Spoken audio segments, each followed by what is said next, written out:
All right, jumping right in here, ready to go.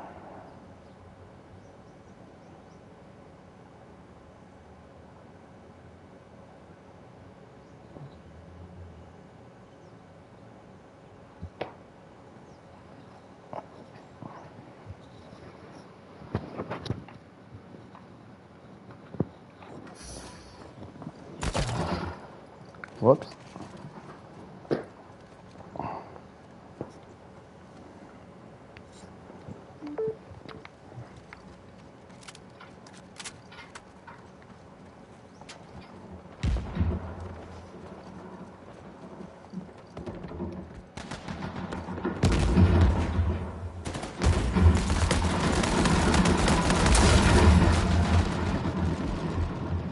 Help, I'm down.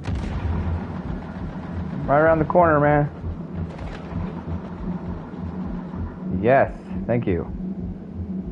You're awesome.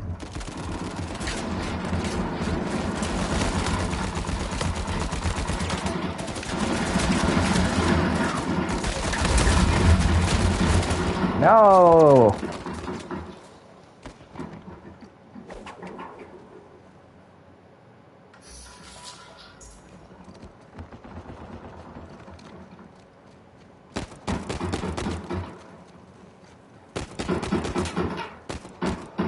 They're coming. Shoot.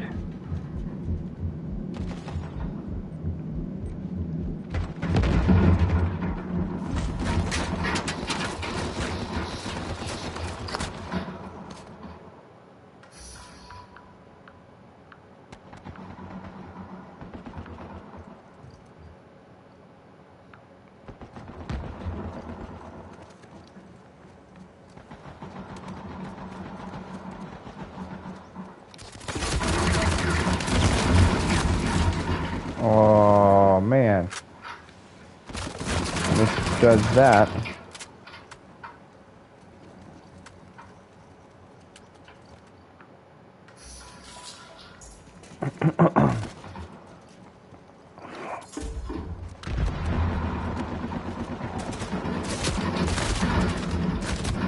Oh my goodness, these guys are ridiculous.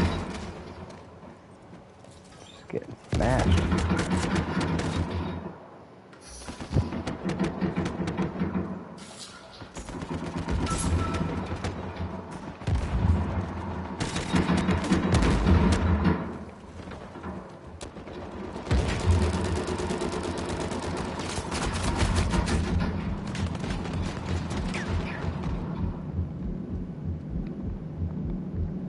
Help. Oh my word. This is crazy.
Ah!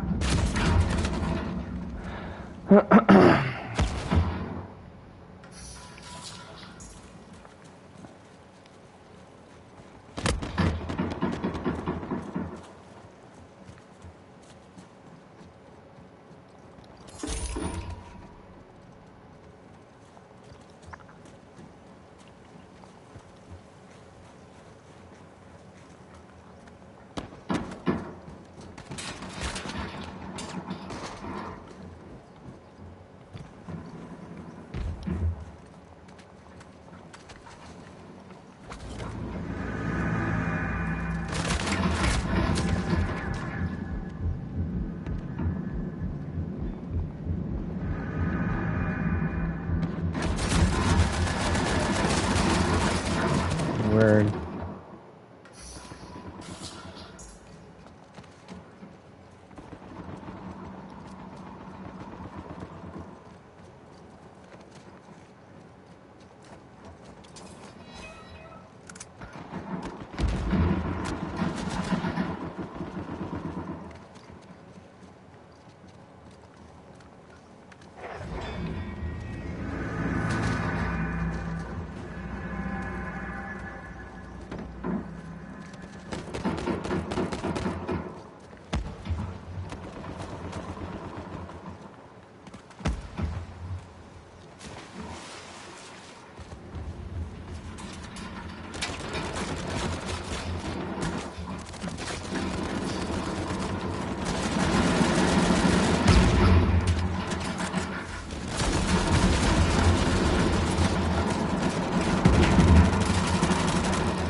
Oh boy.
Haha!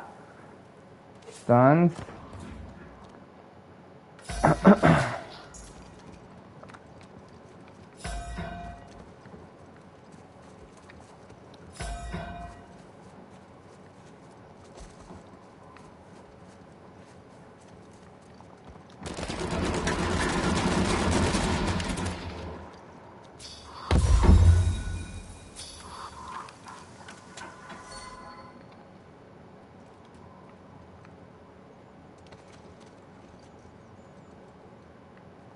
Oh man, they're everywhere.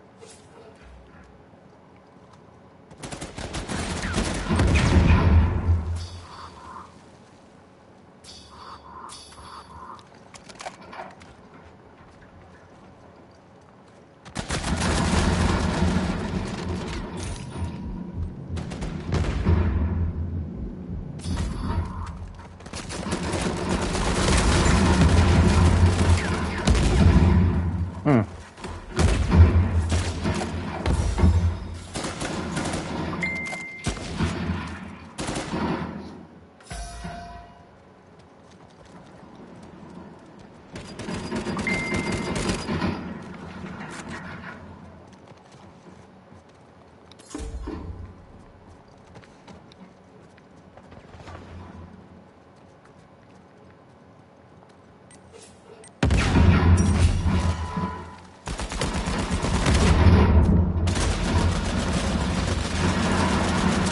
Yeah.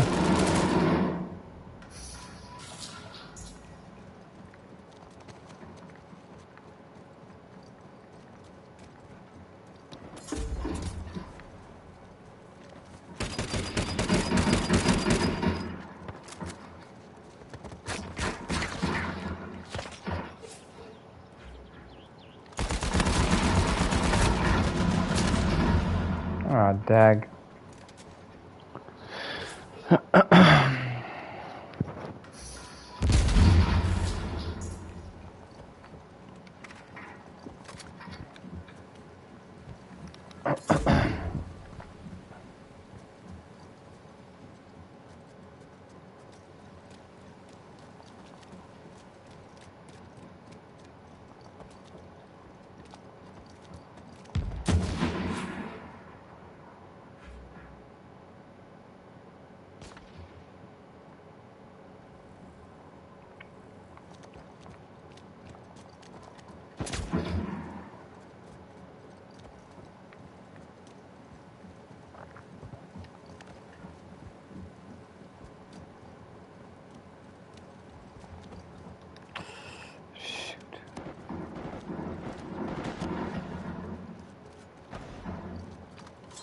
Go.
Help!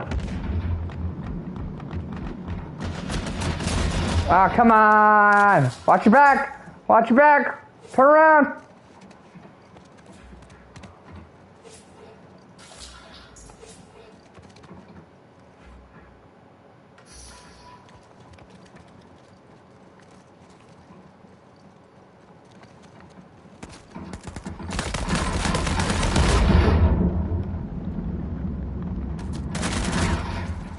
Oh my word.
Ah!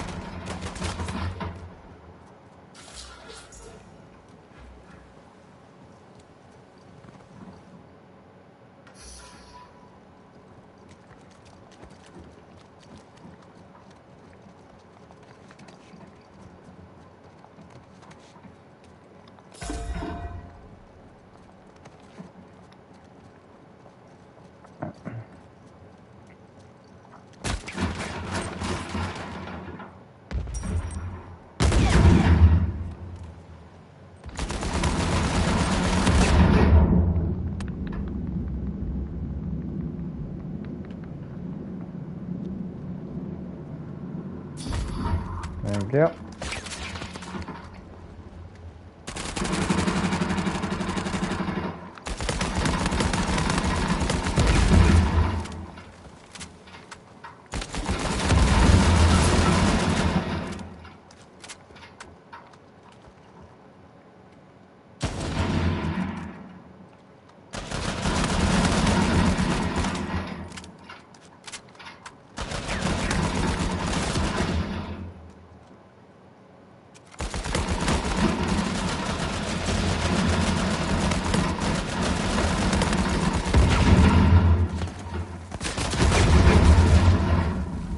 Brag.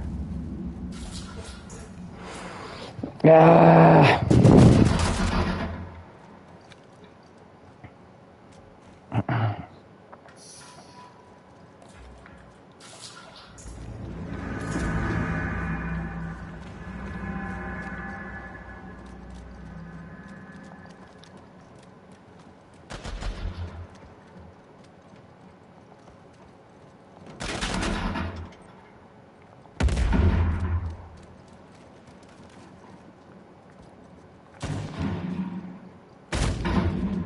Oh.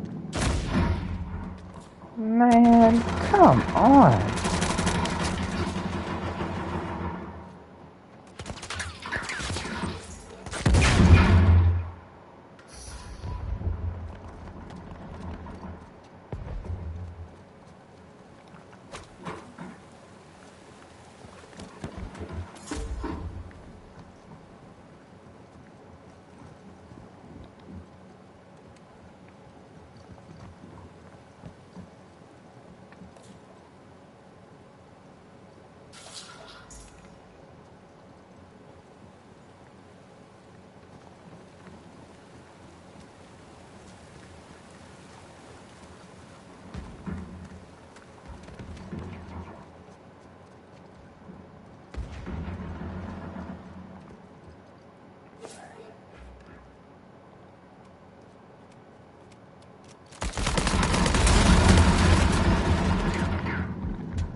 Aw, come on.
Mm-hmm.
No.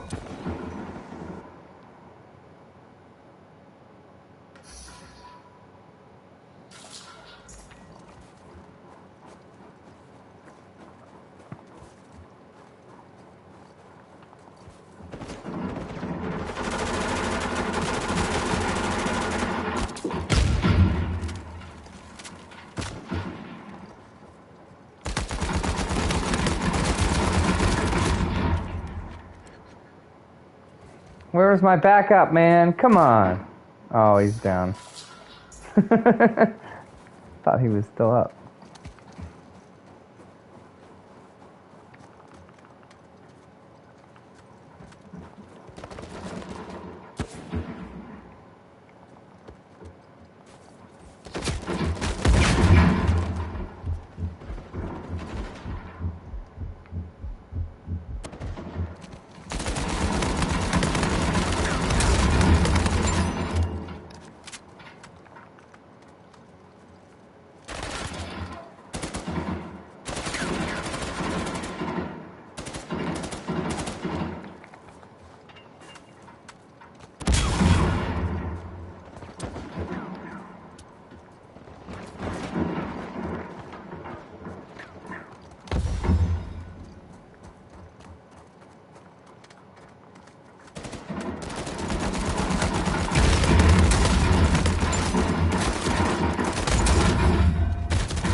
Dag, he's getting revived. Kill him!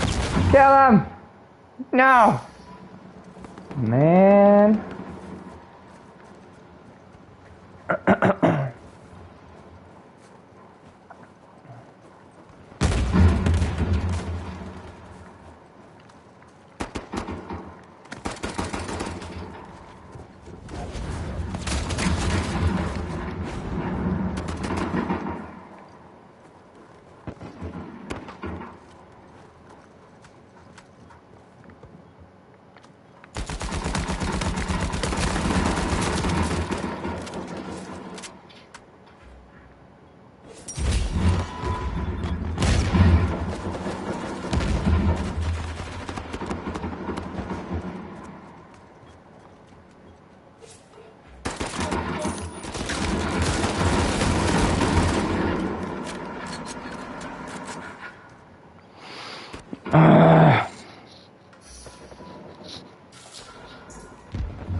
Oh, watch your back.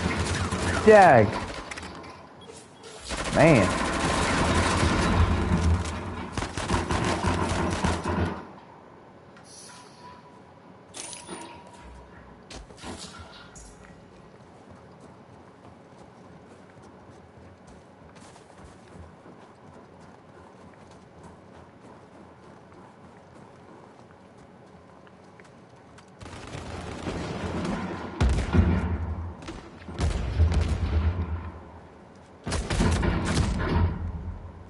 What?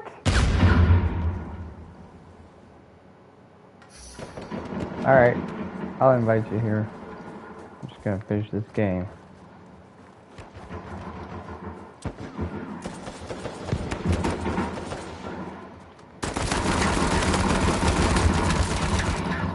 Oh my word.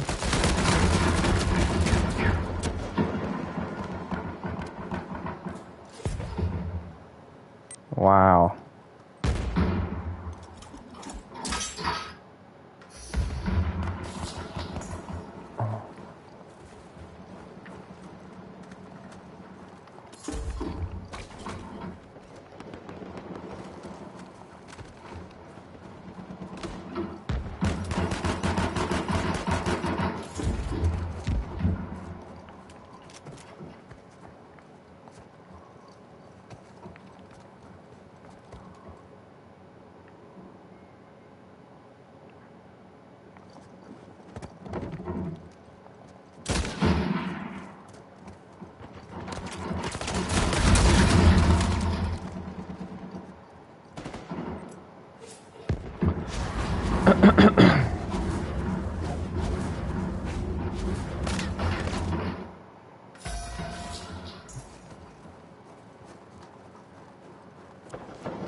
Dag nabbit.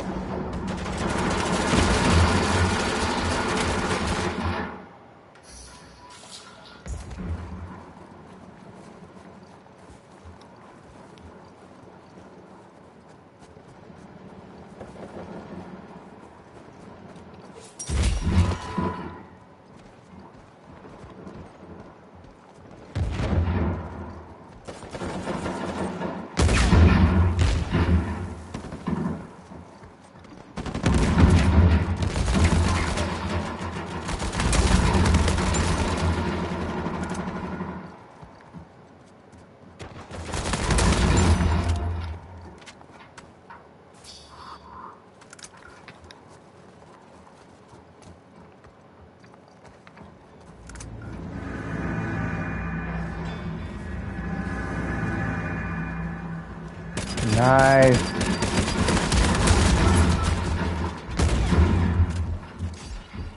What? Why aren't you gonna play? You gonna give up that quick just because I wanted to finish this game?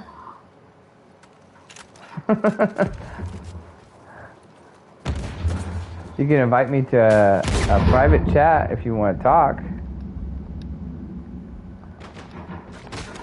No one's talking to me right now.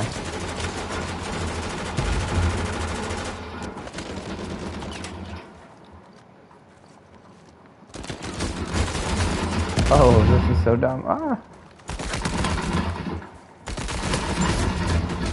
Whoa! Shoot.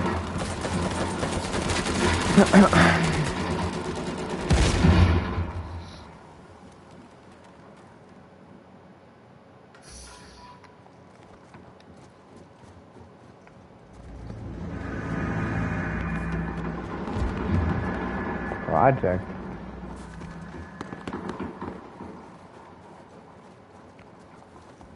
Alright. It's getting serious now. I will here in a second.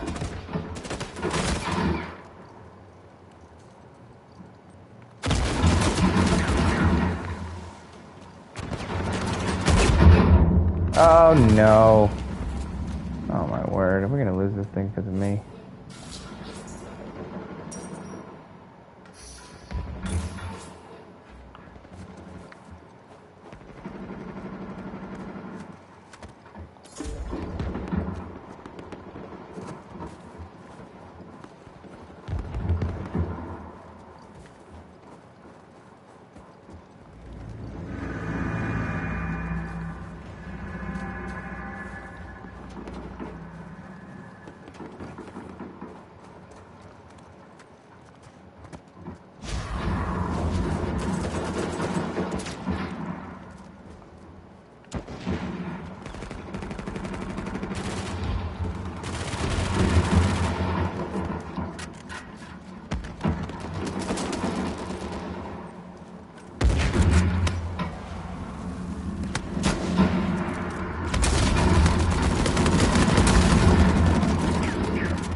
No!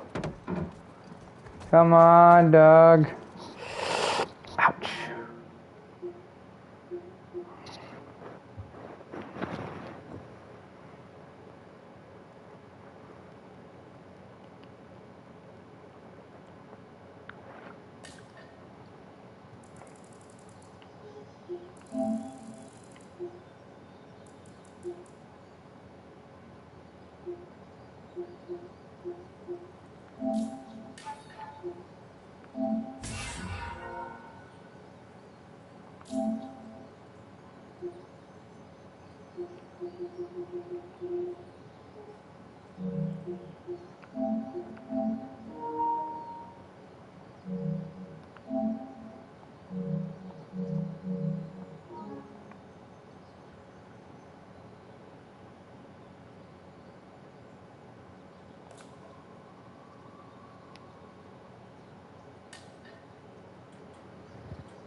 What's up?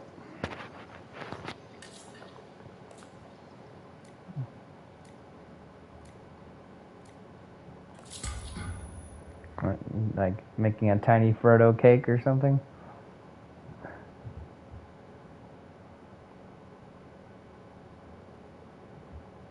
Old Wives' Tales. Is this still the one with the Lord of the Rings theme, or is that something else? Okay.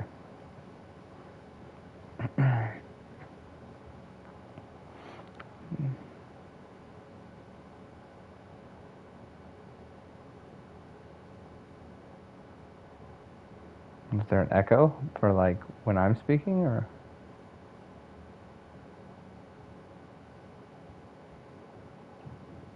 Oh, you can't watch the live stream and do this at the same time? It messes it up or something?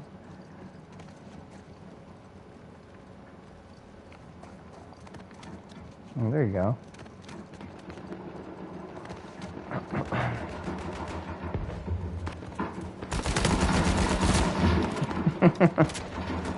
Uh-huh.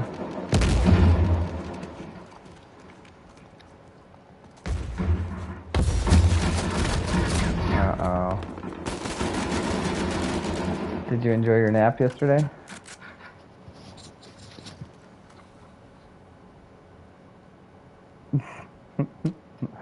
Okay. Nobody said you couldn't be proud of him, I guess. I'm just saying it sounds like wicked boring.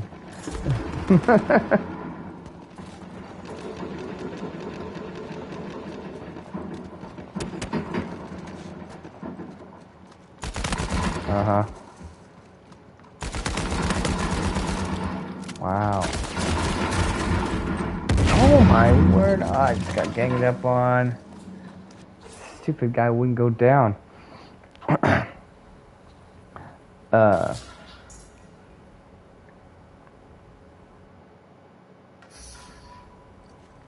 Is he asking questions already? I feel like I heard murmuring in the background.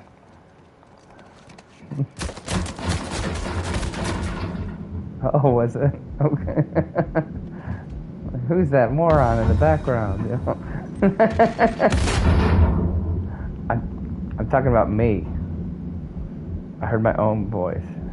Remember, Sully? Yes. He is a genius.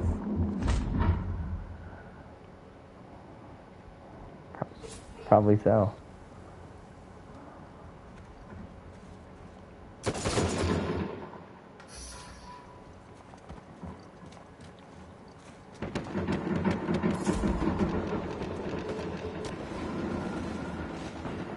Oh, yeah.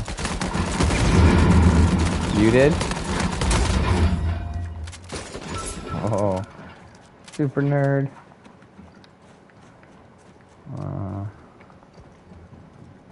It doesn't even have to be good if you're on the chess club too. That bona fides you as a super nerd. Super nerds run the world.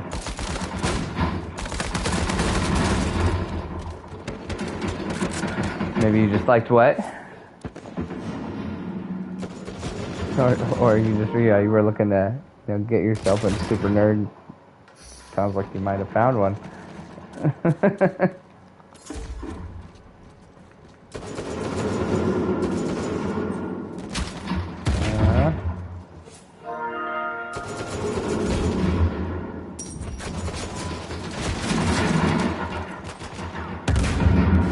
Oh yeah.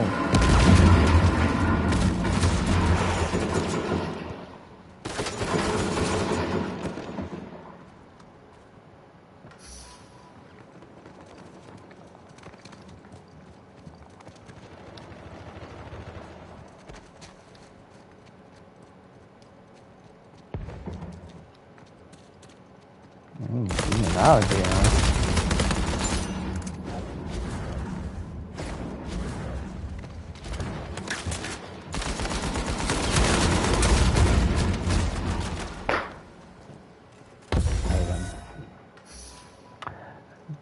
That's a good question.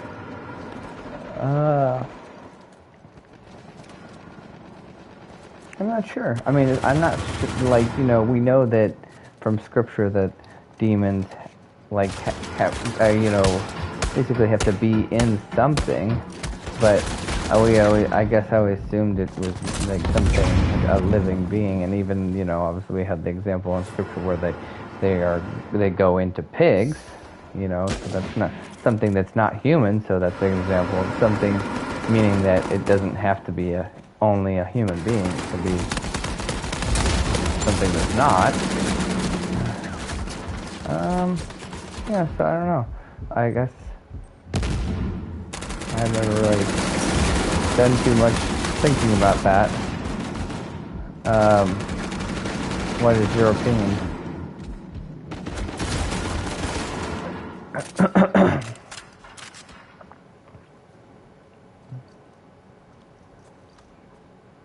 Hmm.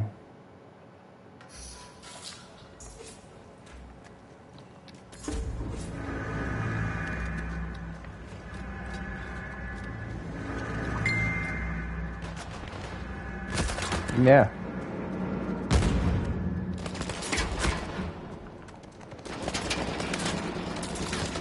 Right.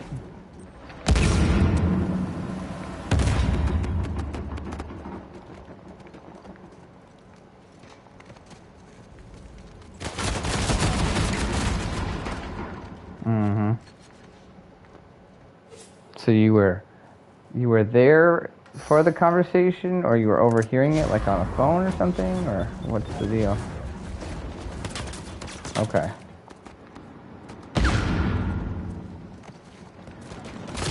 Yeah.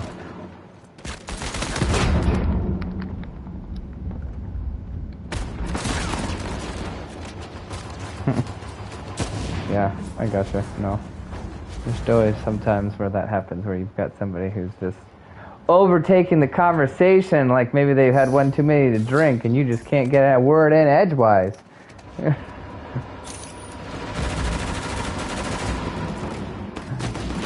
No, no, that's more like somebody that we play Uncharted with sometimes. No.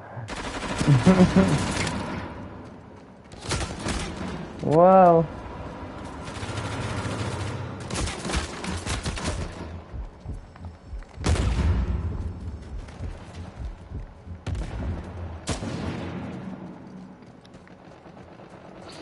I don't know. I guess I've never had like Pike straight up. Has he said oftentimes straight up that he's like, yes, I'm definitely on substance right now while I'm playing, or just has he talked about that he likes to be on those substances and from time to time?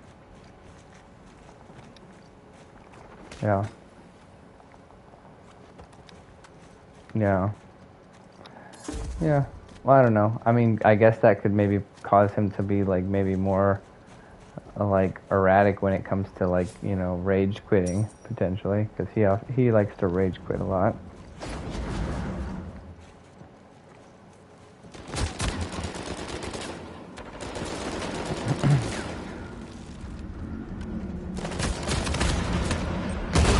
Um, but no, Burger's much more like oppressive.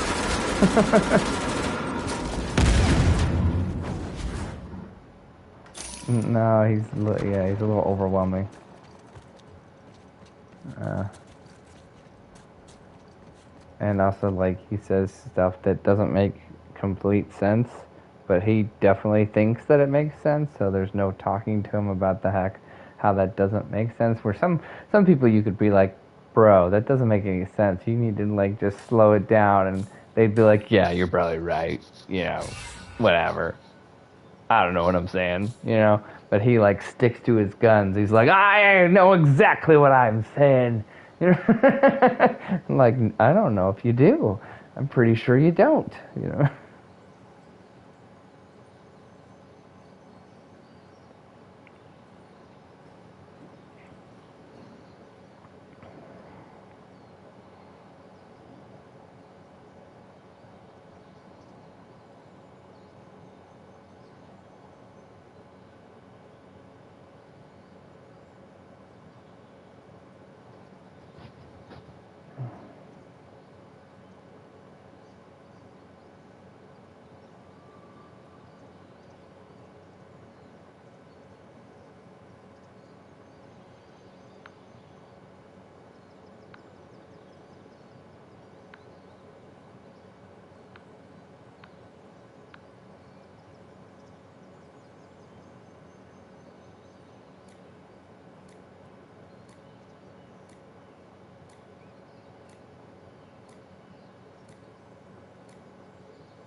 What?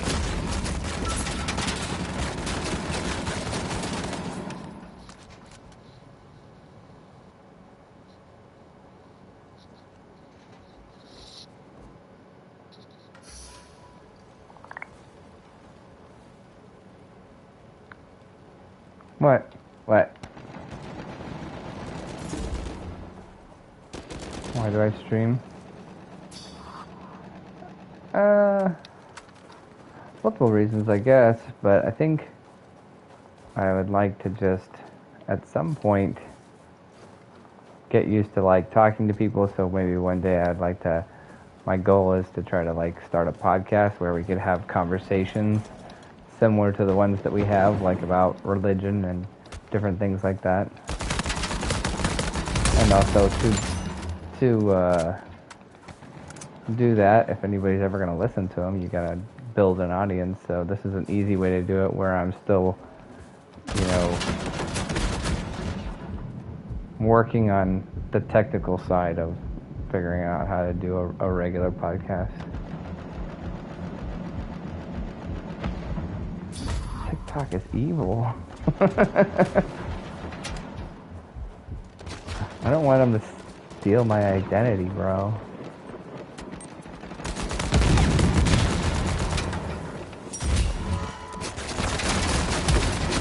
Dagnabbit. I should have done the other guy. Okay, well, I'll humor you. What would be the benefit of getting on TikTok versus some other platform?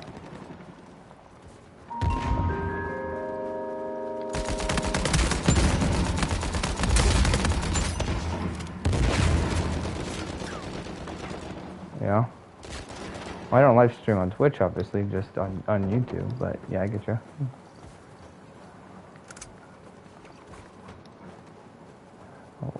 Lost some of its luster.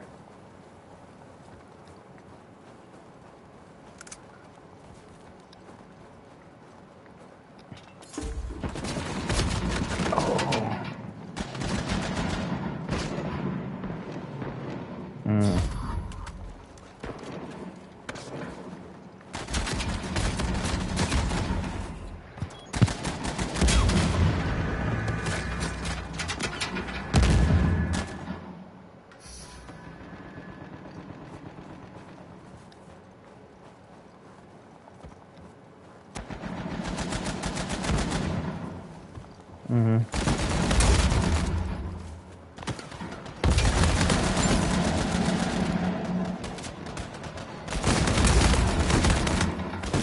No! Ah!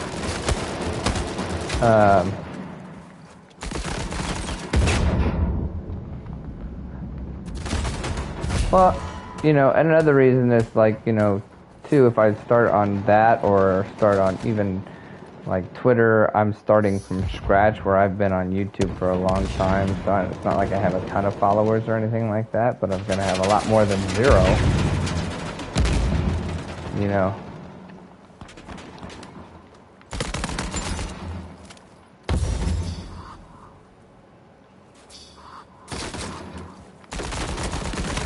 What does that mean? How's anybody gonna want to watch you or follow you when you're not making anything?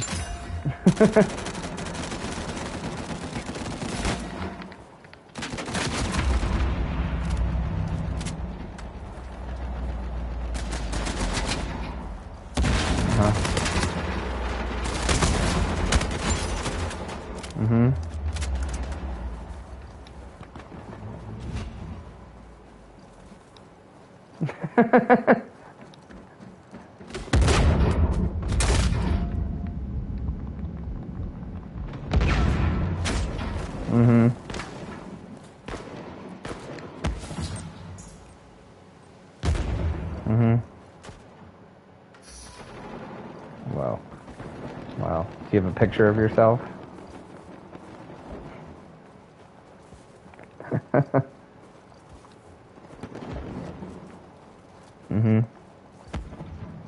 What does that have to do with the picture? I said, do you have a picture of yourself? Oh, it just said avoid the Illuminati, or resist the. Okay. Okay.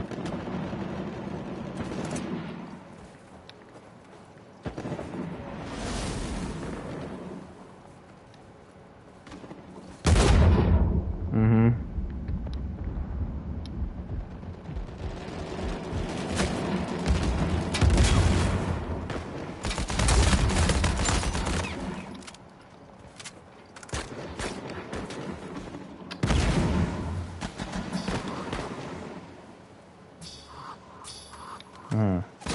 Well, I could definitely maybe consider that. The thing I like, I guess, and it's again, it's not like I'm loyal, super loyal, like to YouTube, and I'm like YouTube is the best. It's not. It's just again, like I said, what I've used the most, and I have, you know, some followers and some videos that have a decent amount of views on it. You know that I feel like was a good start for a base.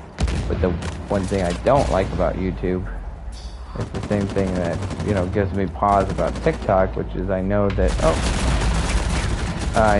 YouTube and TikTok both are, people are censored on there at times, which is the only thing that I like about Twitter. Is I'm not saying that people aren't censored, but I think now that they are censored a whole lot less than anybody else. And you can think about that what you may, I suppose, but I'm saying that's what I think is probably true.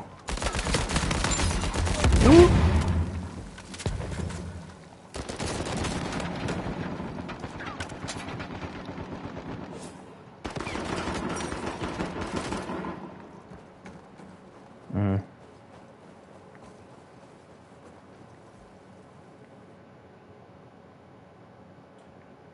Mm.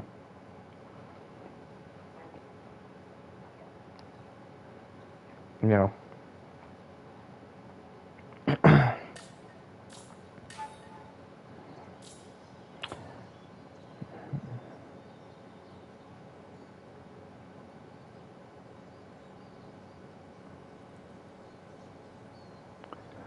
I guess. No, go ahead.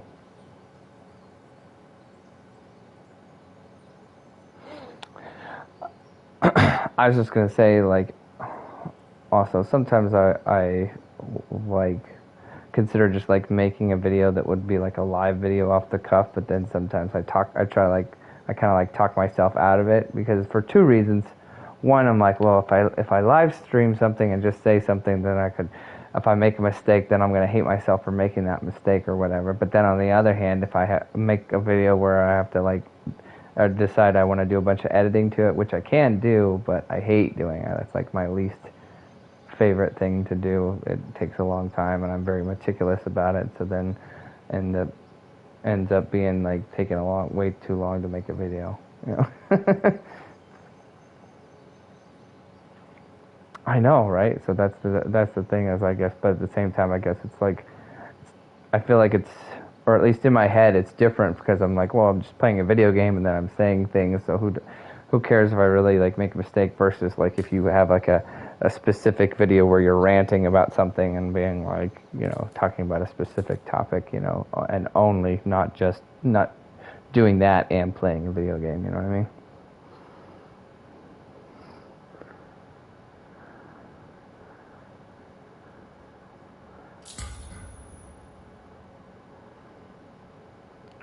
Well, I'm sure I would do that because again, I'm like a little bit like, what's the word? Like OCD. But that's not the point. I guess I'm just saying like the more of the point is like I need to like get myself to make the video either way, regardless of and accept, I guess, that, you know, if it's, especially if you do it as a live stream, you're going to maybe mess things up a little bit. You can't avoid that, you know. Nothing's perfect, right? Unless you're right. We got Jesus and fan more than everybody else. Nobody's perfect. I know. So you're the one put you up there. So Yeah. So was I. I was kidding too.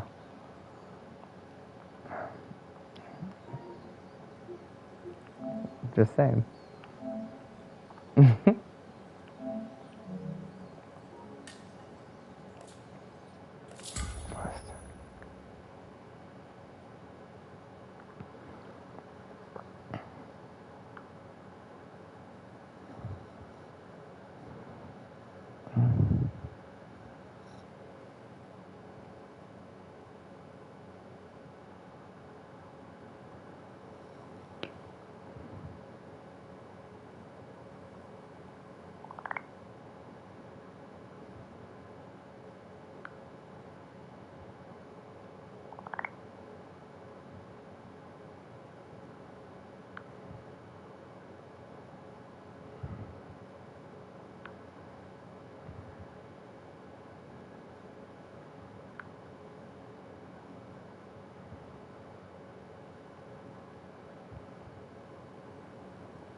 Um, usually either read a book or write, and she writes for like a Christian like website.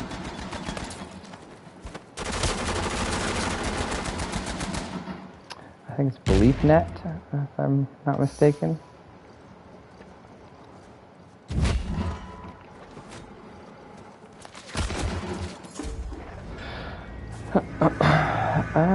I think it's just a kind of just like a Christian like resource news type site where it's just like they do a whole bunch of different articles on different stuff on different things, meaning like, you know, one article might be about like, you know, what does the Bible say about homosexuality, and another article might be something like, you know, like something dumb where it's like, you know, like this person said that they're a Christian. Isn't that awesome? You know? Well, it is if it's true, but I'm just saying I hate, you know what I mean. Like, you know, when any celebrity who is like, oh, so-and-so just said they thanked God. Isn't that amazing? And then they... No, I'm just talking about in general. That's like every celebrity ever, dude. It's like, you know, anytime some celebrity says something like mildly religious, you know, a lot of other Christians like to like freak out and be like, oh, this is so great that now so-and-so's a Christian. You know what I mean?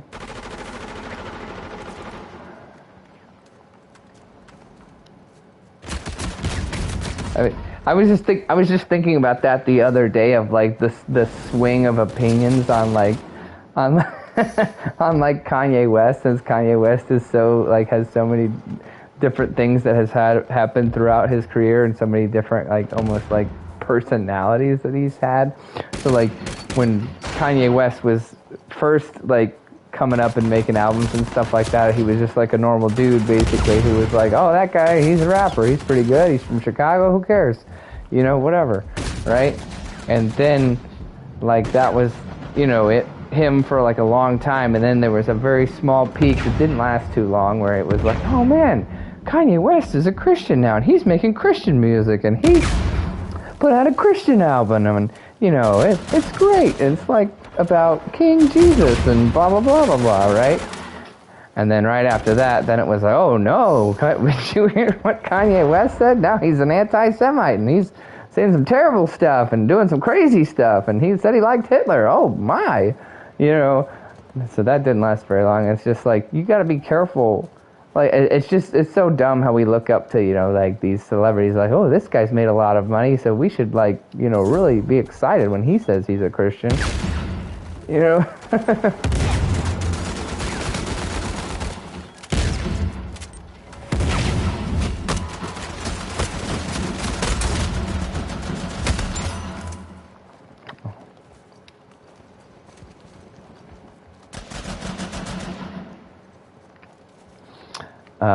Okay, explain. I don't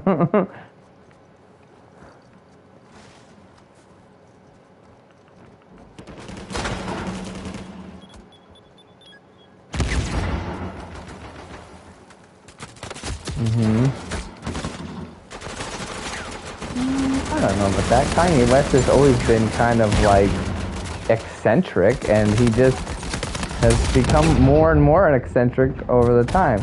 But at the same time, I guess I would be willing to maybe entertain the idea that, he has definitely lost his way, or maybe he has, even potentially become possessed, potentially.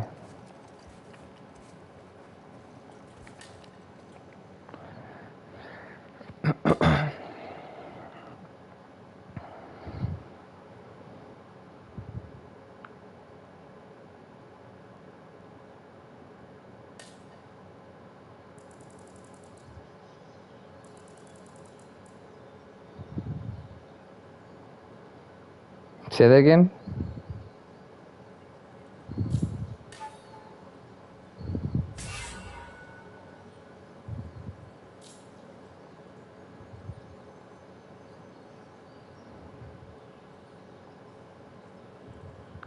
Mm-hmm. You're talking about the girl with the short hair, right? That he's married to right now, right? Okay.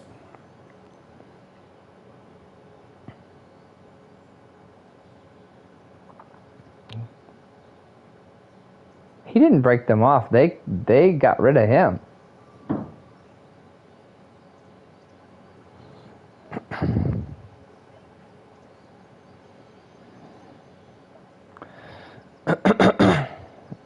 Why would he want to do that when he was making like literally millions and millions of dollars on that? Like when he with that deal, that made him a billionaire, and when he lost that deal, that made him, back to a regular millionaire, and a low one, I think, at that.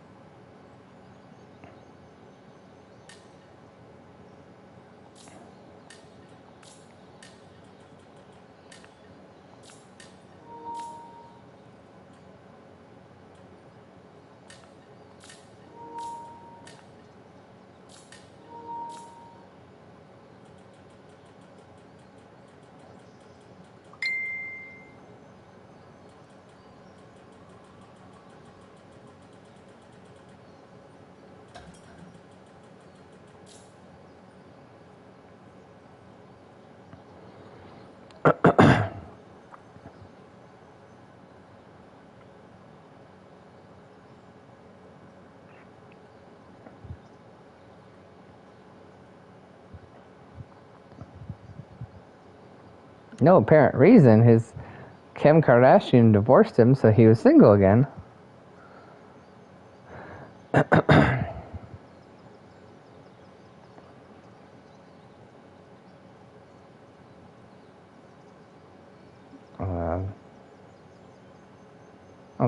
Again, you could. I mean, I'm not denying that he could have been in love with her. I think he should have been. He most likely was in love with her. That doesn't mean you don't get remarried after somebody gets kicks you to the curb.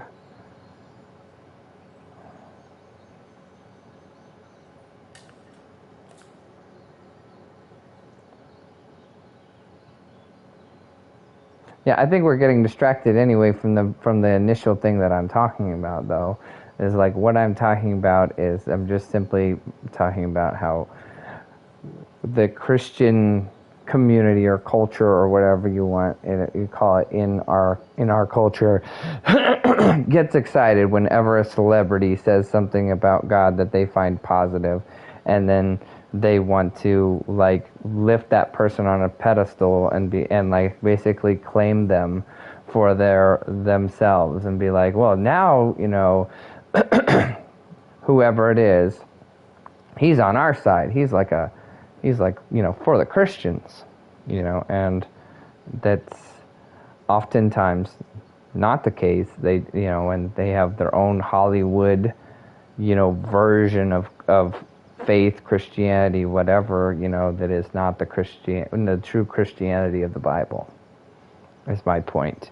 So in other words, I'm saying, and we were just simply talking about like the publication that my wife writes for, and I'm just saying that I think there's some really good stuff on there probably, but then there's some other stuff that I find to be kind of like just unnecessary or just twaddle, which is just but thankfully for her, though, I think they kind of understand, or they've come to understand too, that she prefers writing about some of that sort of more heavy-handed stuff or political stuff. That's more up her alley versus like writing about pop culture stuff.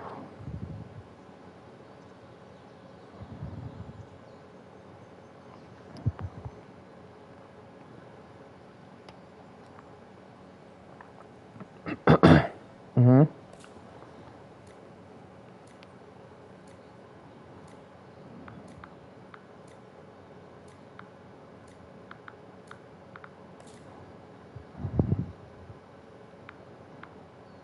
Mm-hmm.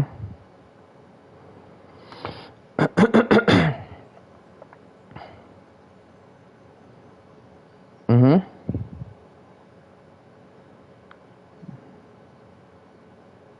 Mm-hmm.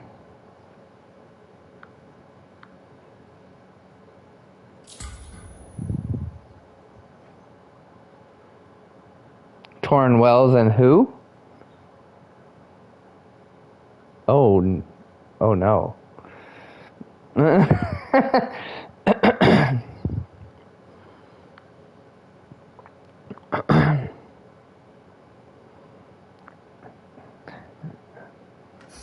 Isn't that like the lady who's like says that she's like non-binary or something like that?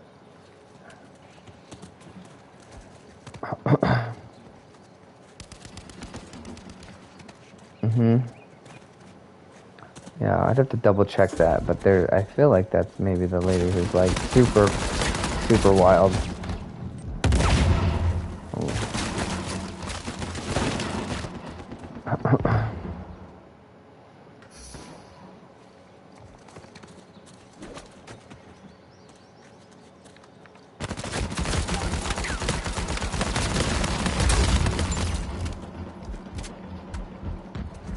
Yeah, right.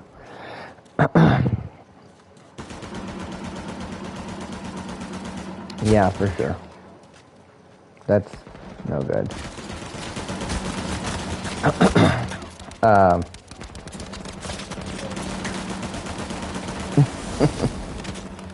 What do you think about like let's say you have a song that's a well-known Christian song and like by a well-known Christian guy, right? And there's nothing wrong with the song, right? Okay? Ooh. Lyrics are sound, everything, yada yada yada, right? Okay? And then let's say it comes out like today or something like that, like that this guy is now decided that they're like, living a homosexual lifestyle, or they're homosexual or something like that, should your church, or should they still be able to sing that song, or the song that's a well-known Christian song that there's nothing wrong with the lyrics, but then now the person, essentially who wrote the song is like, yeah, well, I don't even like that song anymore, and now I'm gay, or whatever.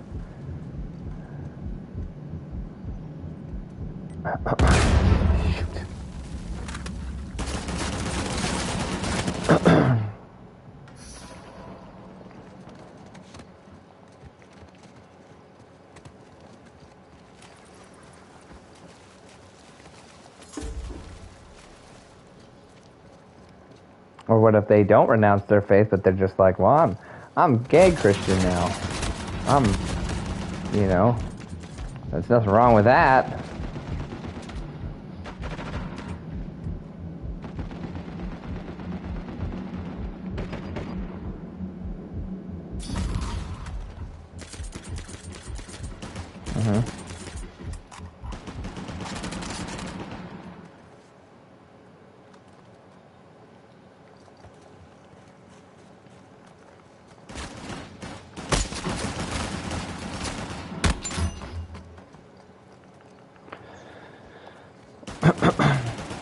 Yeah.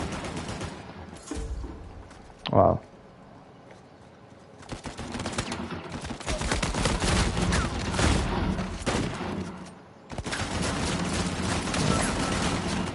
No, I would 100% agree with that, and I'm just saying I would avoid it basically at all costs, essentially, even if the song was something that I liked and personally, and other people liked as well. If at that point I would be like, okay, look, I don't want to lead people to this music by this person now, considering who they are, And before I was doing it in good faith that, they were somebody that people could look up to. And now I know that that's not true. And for me to continue to promote them and, lead people to that music and, as somebody, or think that, get the impression that I was okay with it, I think is wrong.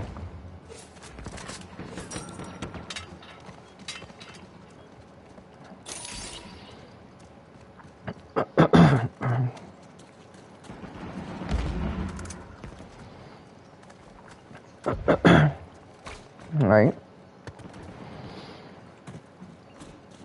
I mean,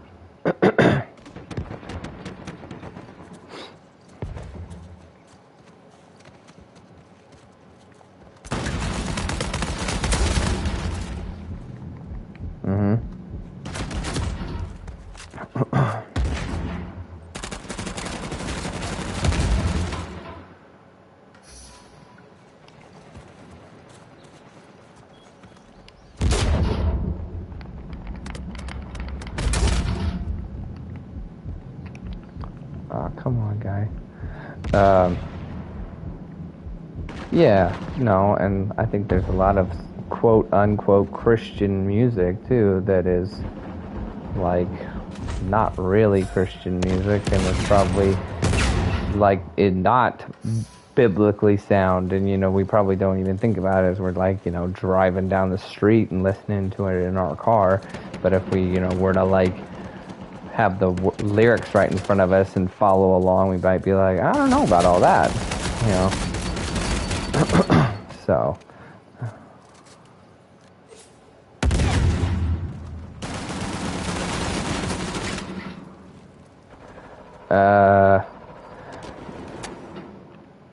not necessarily, but I mean, I guess I did, like, when some people, kind of picked it apart or whatever, I was probably one of those guys who was like, well, they do have some good points.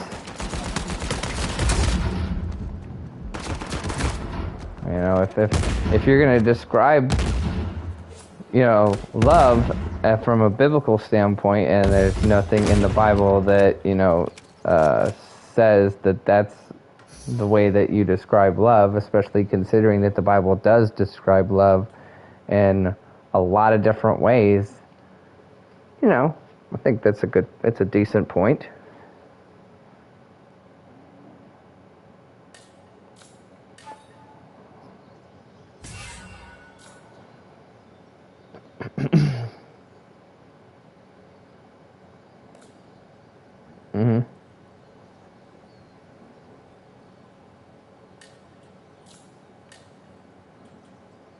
their interpretation.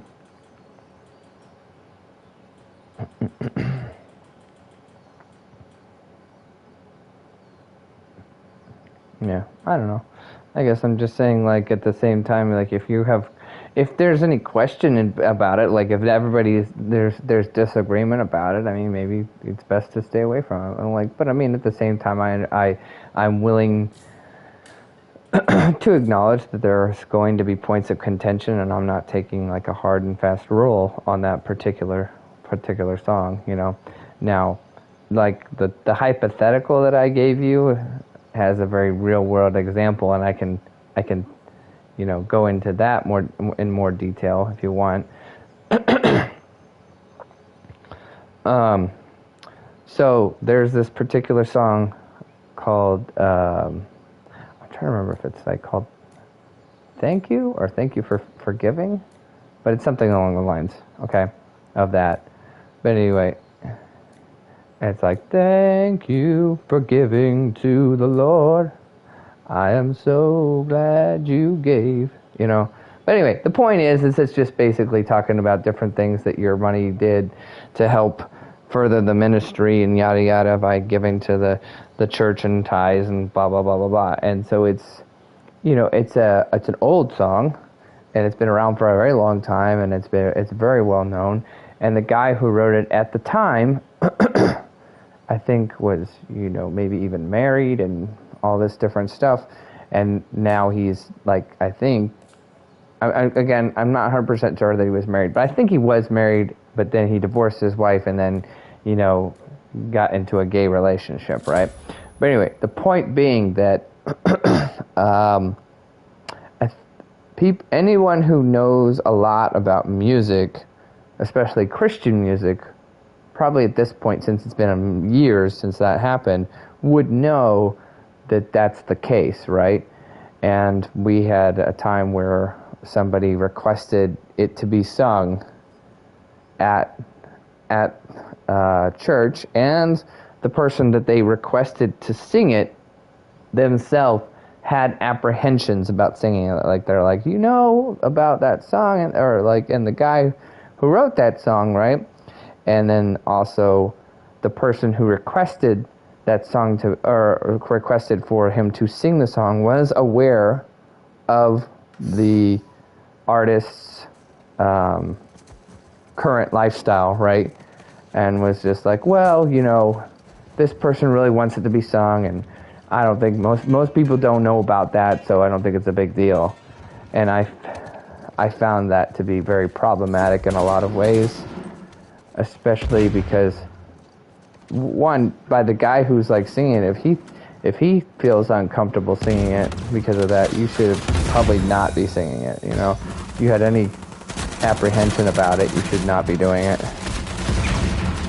And two, if you, as the one who's requesting that to be sung by this person, knows that they have any apprehension about singing it, and then it's like, well, I don't think most people are going to know about that, or I wouldn't worry about it, I think that's wrong too, because then you're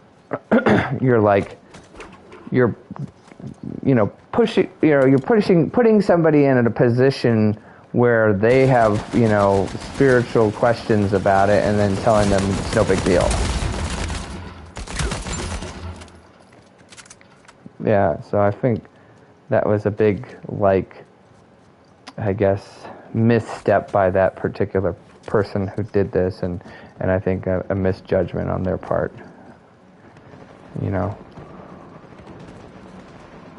Yeah. Mm-hmm. So, but I'm saying I think it's a big misstep on the person who requested them to do it, knowing all those aspects, and then it's also a misstep on the person's part who decided to do it anyway. Where I'm just saying, if it were me, I would say, well, look, I understand that they want to be, this is a special occasion or whatever, yada yada yada, but I don't think that song should be sung by anybody, least of all me, and I'm not comfortable doing it, so no, I am not going to do it. And it's not to be a jerk, just because I don't feel comfortable doing that. I don't think it would be right, So, But everybody, I'm just saying, everybody's got to make their own decisions. I'm just saying, if that were me, that's how I would have gone about it. I wouldn't try to be rude or anything.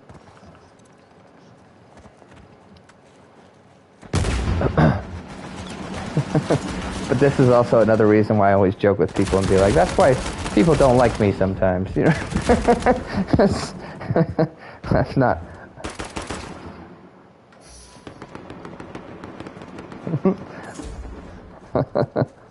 Yeah.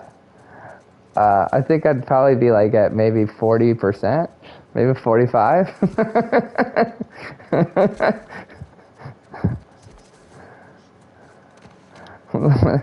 There's definitely some fans out there, I'm sure, maybe, but the majority of them is, you know, they watch the whole movie, they're gonna be like, I don't know, I didn't like that part, you know.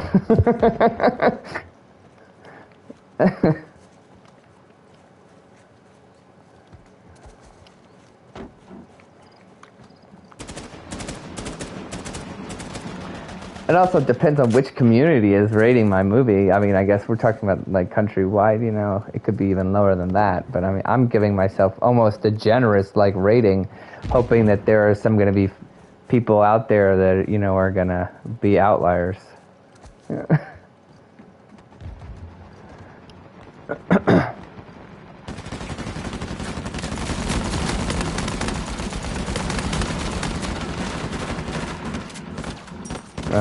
Right.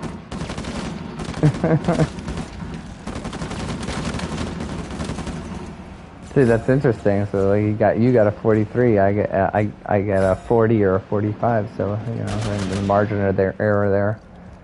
You know. I don't know. I think she might say even lower.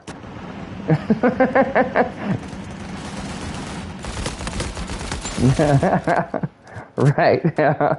I will ask her and I will report back to you at some point in time.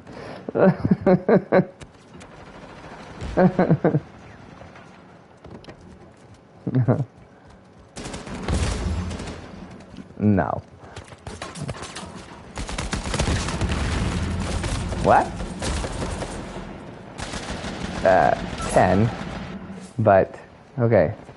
Okay, now maybe normally, but not my 10-year-old. I'm trying to. Yeah, no, she has no idea what that is. She's, you know, she's very sheltered, and also she's very innocent, and she's also just very, I don't know, simple.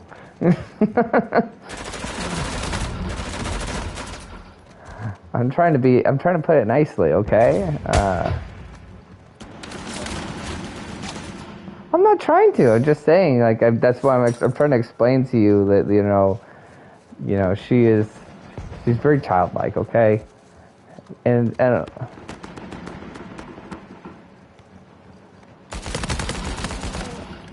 no, that's not what I'm saying. I'm saying she wouldn't understand the question at all, because she wouldn't understand, because she's just not there. Okay? That's all I'm saying. That's what I'm trying to talk about. She'd give me like a 100%, by the way, if she understood the question.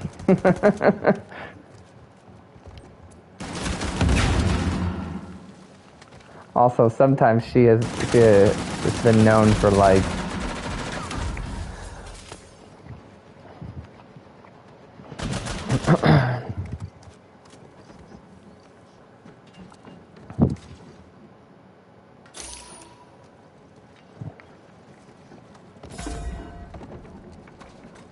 Did you see the, I don't know if this was originally a TikTok or whatever, but it was on Twitter too. Did you see the video of the lady who, like, goes on a first date with this guy, and he takes her to the Cheesecake Factory, and she refuses to get out of the car? Man, you're late to the game. I saw that like 3 days ago, bro.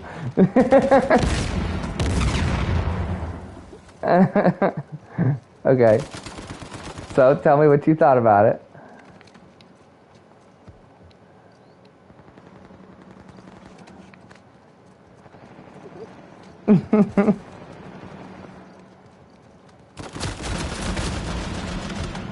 No, I said I wanted to hear your opinion on it first. I brought it up. My question.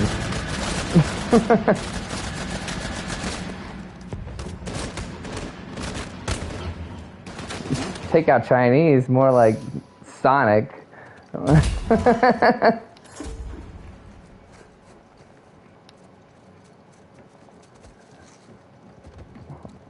Right, and for the first date too, right? Bro, you...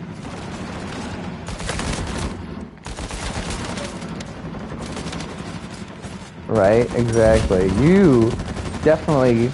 The best thing you did about that was act like... Show him who you were right away. That was the only thing that you did that was a redeeming quality, is making sure that he knew you were trash right away.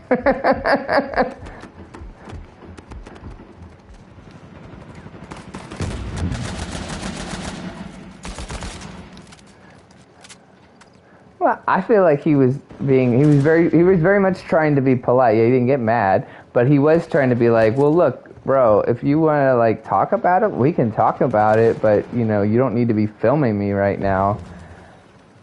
And some people were saying that too, though. They were like, you know, this chick might have known right away that she was just gonna cause some sort of ruckus to try to like get a good video out of it for her followers, you know, which is also possible. You know, yeah.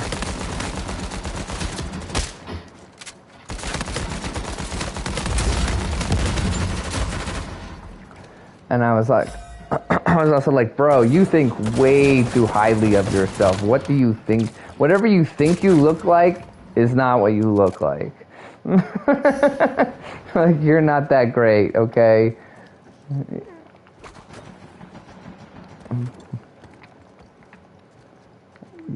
Yeah, yeah, you're not all that or a bag of chips or anything, you know. Like, you think of way too highly of yourself. Like, if it were me, we wouldn't have gotten to the Cheesecake Factory, because I'd be like, you need to go work out and come back like 6 months later and we can talk.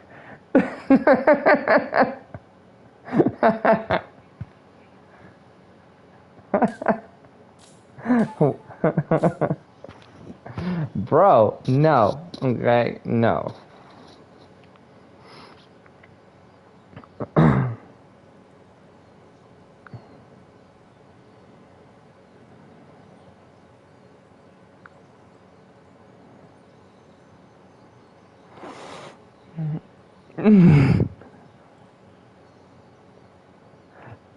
Dude. Okay. Yeah. But, bro, like, did you hear the backstory? There's, like, supposedly, like, a backstory, though, too. Like, the backstory is that literally he said, it came out later that he said that he actually was going to take her to, like, some super, like, fancy restaurant, supposedly. And she took, like, forever to get going. And so then by the time she actually got going, like, you know, came out or whatever and was ready to go, the reservation was broke, and he couldn't, you know, they gave away his reservation because he took too long. Yeah. So then, and he, like, supposedly, like, literally even showed her, was like, hey man, look, I was actually going to take you to somewhere even nicer than this, but you took way too dang long, and then we couldn't get the reservation, and at that point, this was the best we could do, you know? So not only is she a jerk, she's like a super jerk, and that guy is treating that chick way too well. Yeah. Oh yeah, that's exactly what I was saying. That's the biggest favor, like, she ever did for him, was just making sure to show him right away that who she was.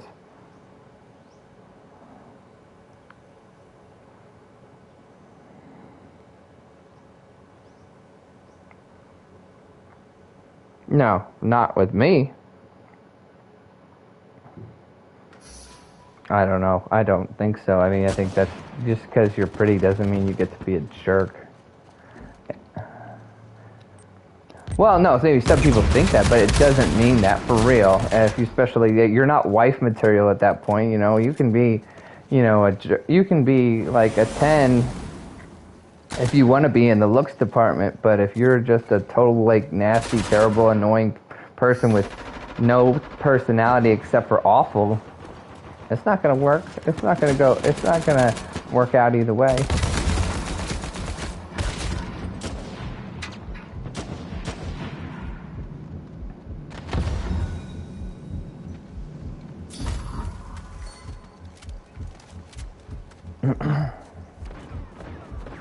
Mm-hmm.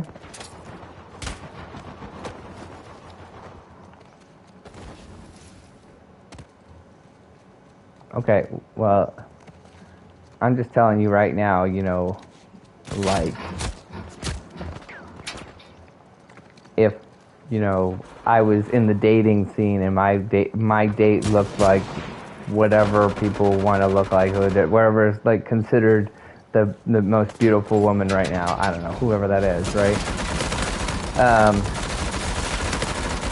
And they weren't willing to, like, you know, I guess go to the places that I felt were like in my budget and like go to the places that I liked or whatever, you know, it'd be a deal breaker regardless. Meaning like it just have something in common, meaning like, you know, in other words, if like they're like expecting me to like spend like $200 or something like that at a place for a meal, I'll be like, yeah, this isn't gonna work.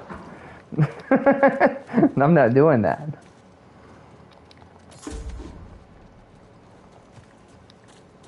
And you can think of that what you will, but I'm just saying, like, you know, I'm saying I have a certain expectation of, you know, what I'm, you know, willing to spend and what I think is a reasonable price for a night out or whatever, for a meal or whatever. And if that's what yours is that's not mine. So there's no point in like even trying to make this work because we're too far apart on a lot of different things.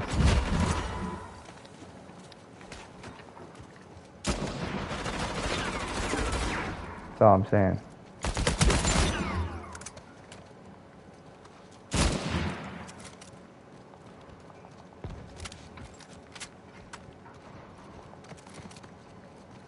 Yeah.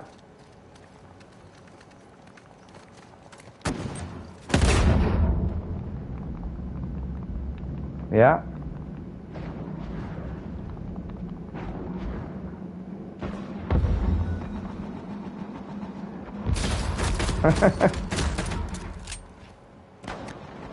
Yeah, no, I agree.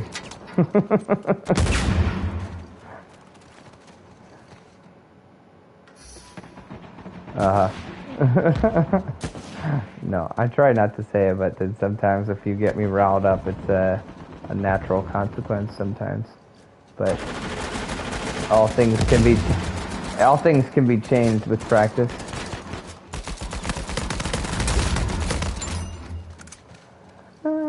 I doubt it. It's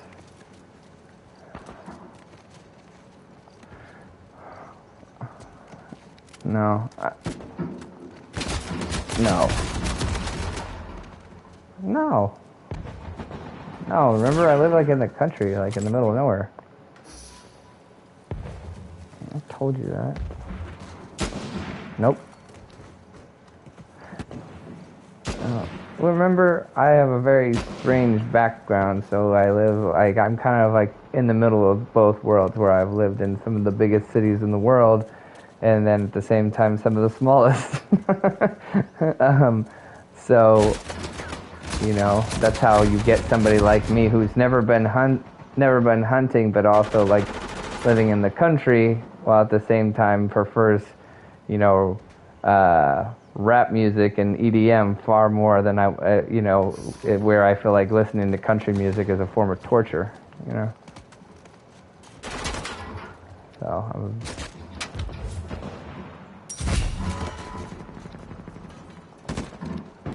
from old school or new school?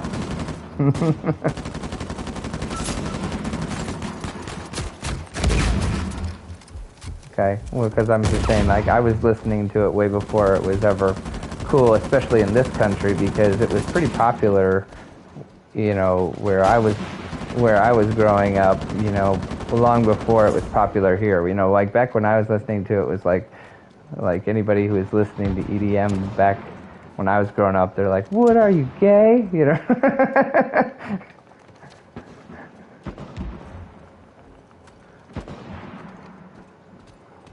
I can have an accent if you want me to. Yeah. Okay. But anyway, so like old school is like, things like Eiffel 65, Ace of Base, Real McCoy. These are all like really old school really old school like EDM, like coming up EDM, Alice DJ. Was really one of my favorites. New school would be like more like Tiesto, Marshmello. Yeah. What is it? The other one I'm trying to think of. Oh, it does everything. Everything. All the things.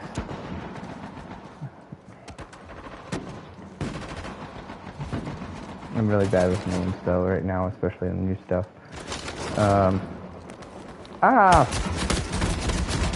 Hunter got me. What's that chick that sings the like the cover of like, or like the remix type song of like the blues songs from Eiffel 65? Cascada, well, she's kind of old school and still somewhat in the mix these days.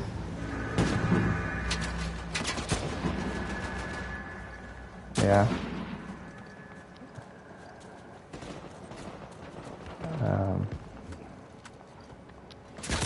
No. It's kind of like one of those weird things where I feel like part of me I feel like would really like it and enjoy it and think it was fun and whatnot, but the other part of me might not, like where they would, yeah, I mean, I'd be the only one there who was there only there for just the music, you know what I mean?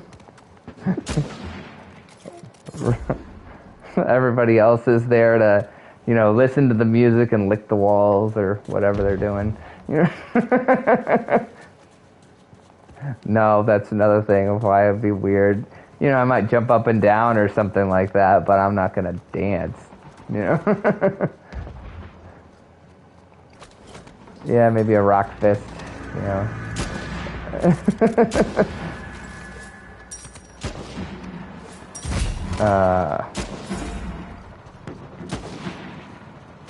Yeah, but most of the EDM stuff that's coming to mind right now is the old stuff. I'm struggling to think of new stuff.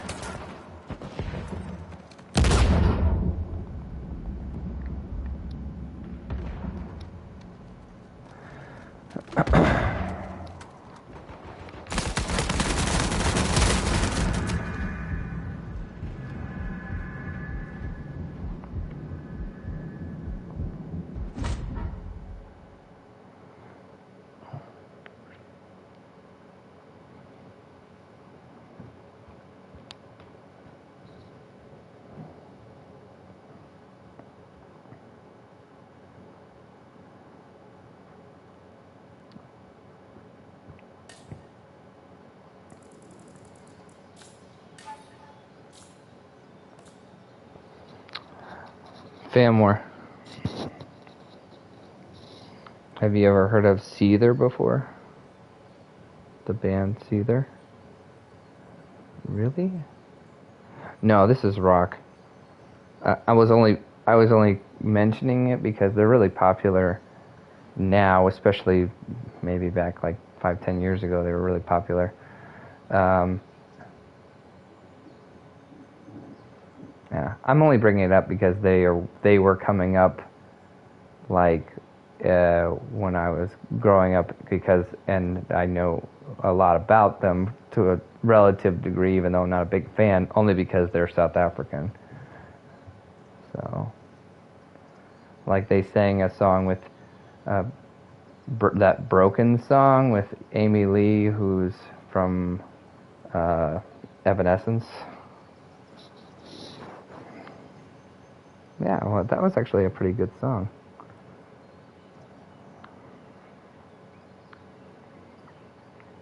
Mm-hmm.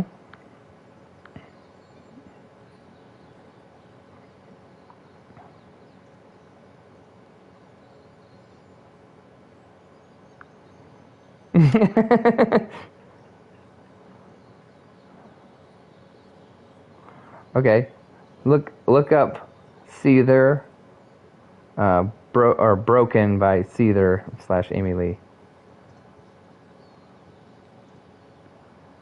Oh, you may have. Again, this is an old song now. Seether.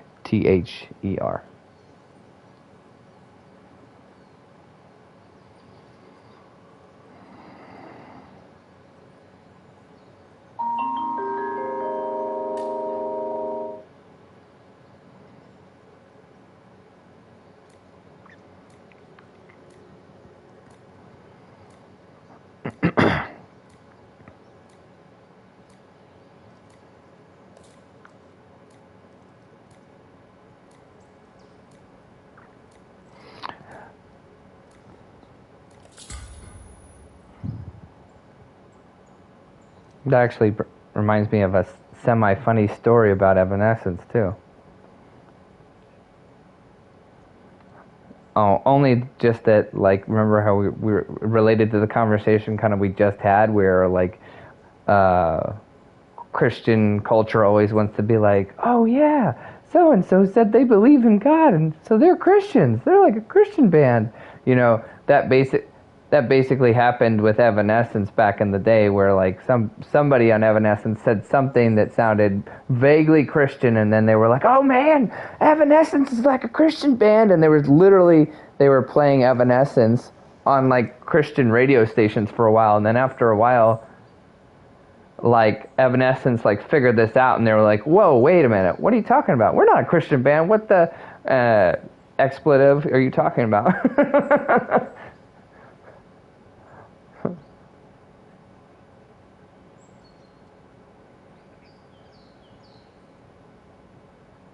Okay, well there you go.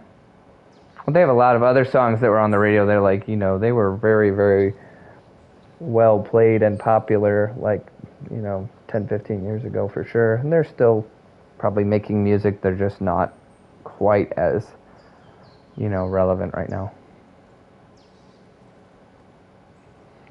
Everybody has their heyday, you know.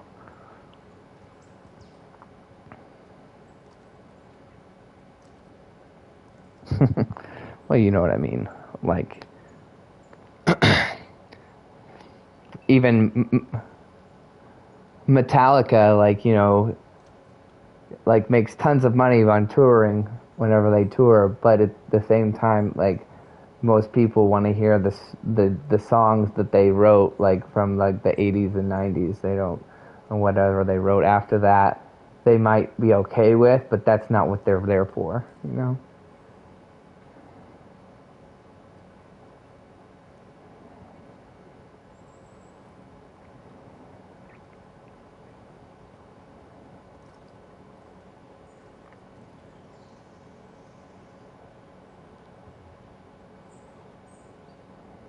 Mm-hmm.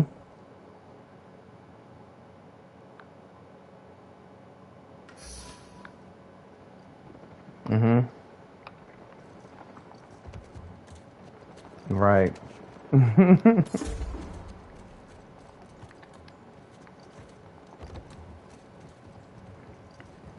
I always find it really interesting when, like, certain bands like become super hated for like really arbitrary reasons.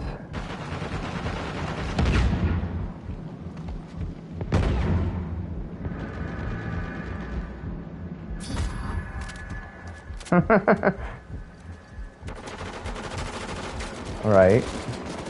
Like, how dare you ask me to put my phone down and enjoy the moment?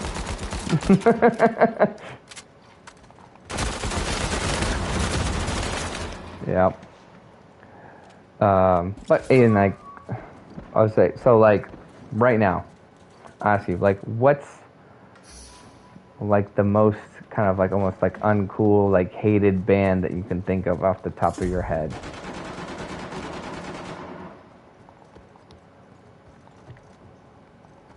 Yeah, like, oh, whatever.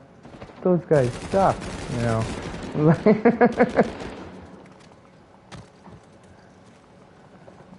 Well, Coldplay actually probably has a little bit of that. But like, you know, not just for those random reasons, but like a lot, there's always been a kind of like a group of people who are like, Coldplay is super soft, we hate you because you're just not our cup of tea type thing. Yeah, Sissy rock.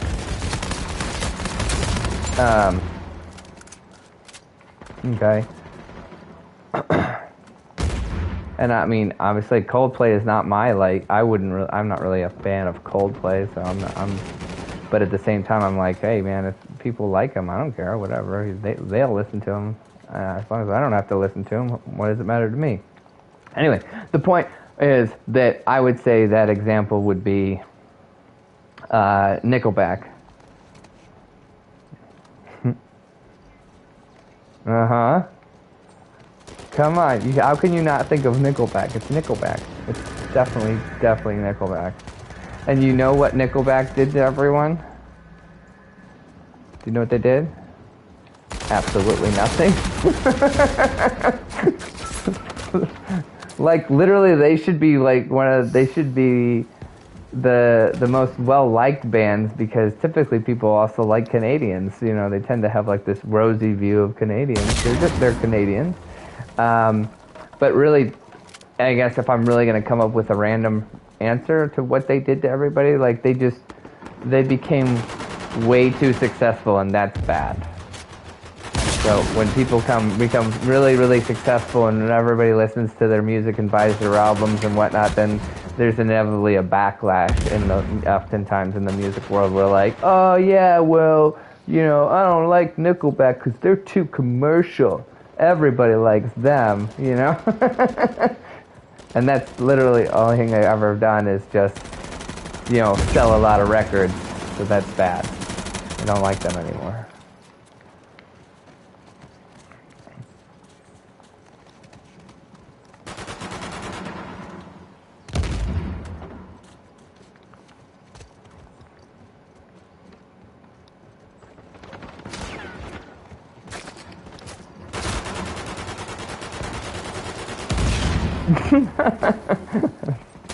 Sounds about right. Popular, yeah.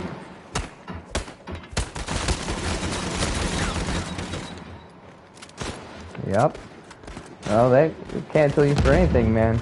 And again, it's not like Nickelback has necessarily been canceled. It's just like they're that band that everyone has decided that they love to hate, you know. And it's just, and so they can't like, you know, be anywhere near, I guess, as popular as they were just because of the backlash for no particular reason, you know. And again, just to be clear, this is not because I'm some giant, like, Nickelback fanboy. I just think it's so silly, you know.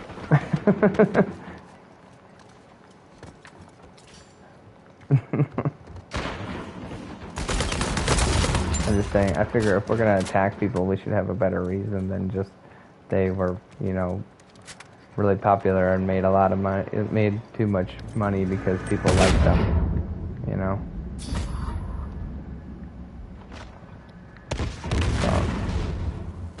So, I'm a party pooper? Okay. Yeah, you're a train rider.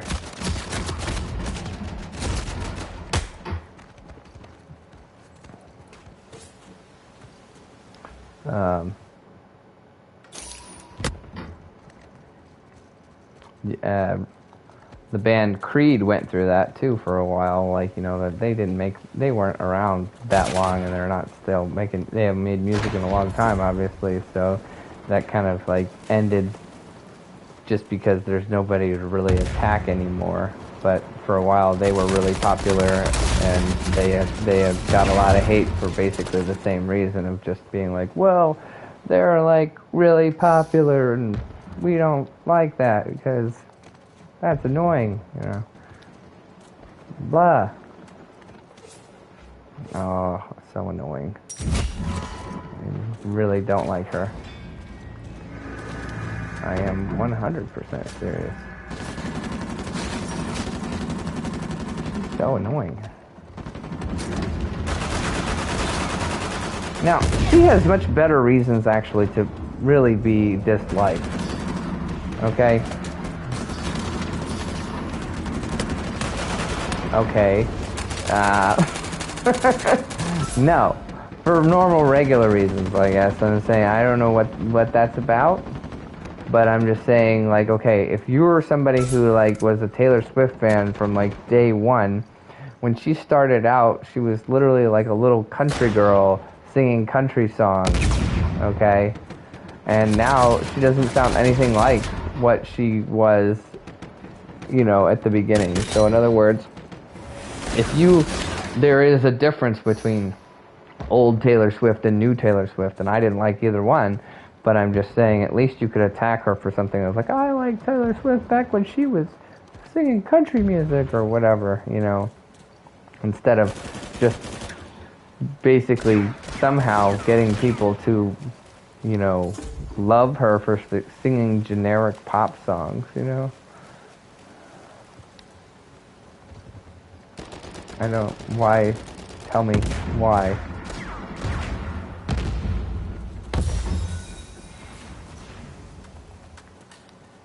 Yeah?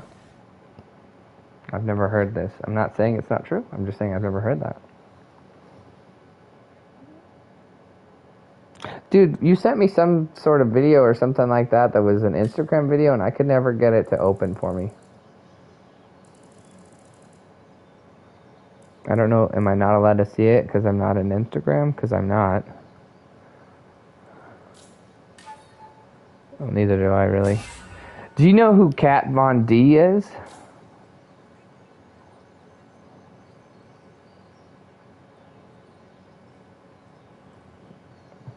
Oh, yeah. Okay. Well, no, like, I don't really know who Kat Von D is, but if you had given me an explanation of, like, it's that chick who's, like, was a witch or whatever, and then renounced her witchery and then got baptized, then I would have been, oh, yeah. Like, I don't, like, when you say the name, it means nothing to me because I had, like, no, like, knowledge of this person until I saw them get baptized, and only then did I learn anything about her before that moment.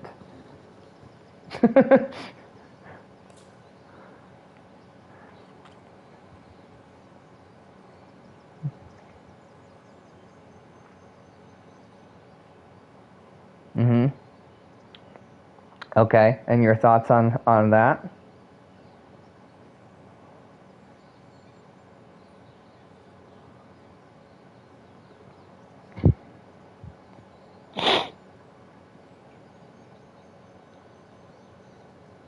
Yeah, so you think, as of right now, you think it's genuine then?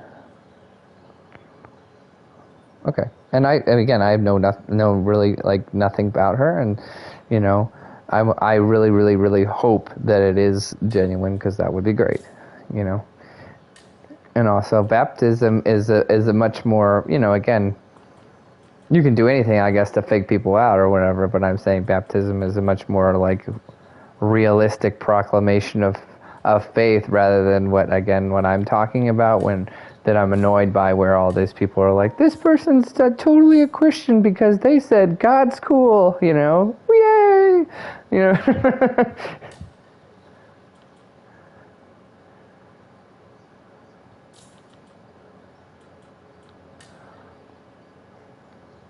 Mm-hmm.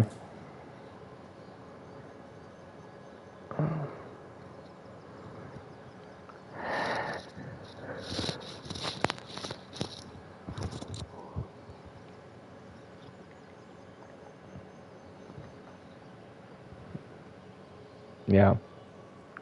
And that's true. And I always say to people too is like, I think it would be easier to reach like somebody who was a Satanist or somebody who was a atheist or agnostic for Christ than it would be to reach somebody who was, say, what I would call a progressive Christian.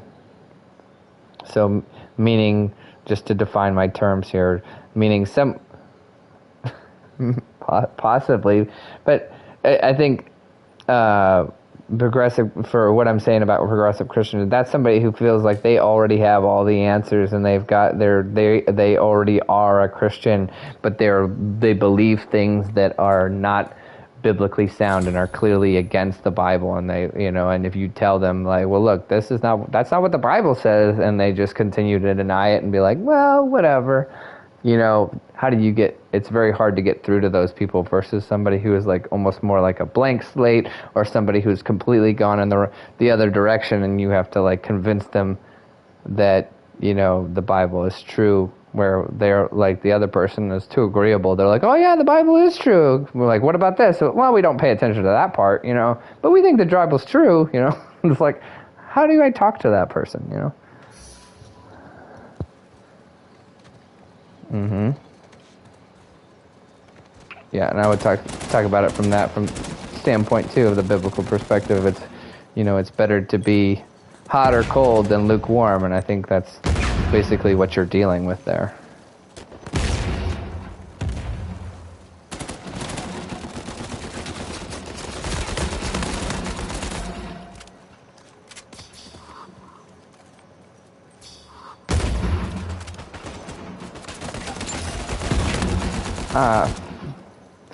When I was growing up, I knew this guy who was one of my friends' dads, and he always used to like to say, well, somebody can say that they're a Christian or that they believe in God or whatever, but if, their, like, God doesn't match up with the Bible, then that's not my God, meaning, like, in other words, essentially, it's just, like, it's another religion altogether in a way. Meaning, like, that's not the God of the Bible, then we're not talking about the same thing.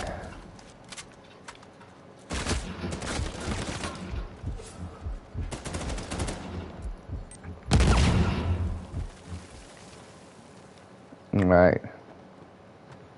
Right. Yeah, exactly. Probably the answer is no, oftentimes. And I think that's the best way to get people too, is essentially, like, I think that's one of the most potent weapons of the enemy, is to essentially to get people to believe that they know the truth when they don't, rather than believing that they don't know or that the truth is out there but they don't want to accept it. I think there's more people in the camp who are like, I got it all figured out, basically, but, when they don't. And I'm not saying I have it all figured out or anything like that, but I'm just saying, if you do what the Bible tells you to do, and you're following the Bible and being clearly, making sure that you're adhering to the Bible, you're going to be all right, I think. Versus where other people are going to just be like, well, the Bible, it's not all that important. It's just one of the many tools, for us to know what, God is all about. And it's like, oh yeah, well, what are the other ones? Meaning, like, and obviously I guess there's the leading of the Holy Spirit and whatnot, but at the same time, if you don't have the Bible, you can't, you don't have any, like, you're missing a big giant piece, right?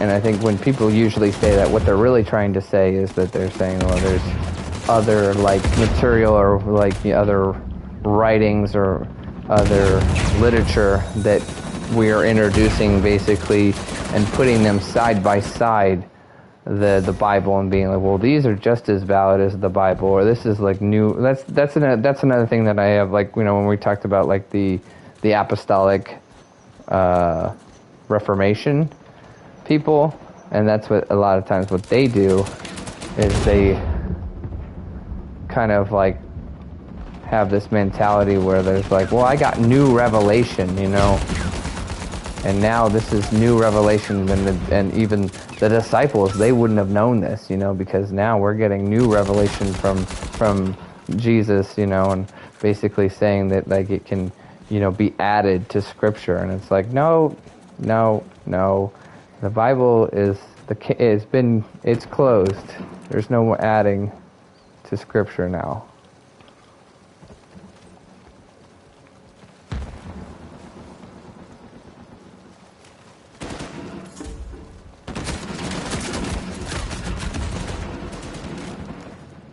Yeah.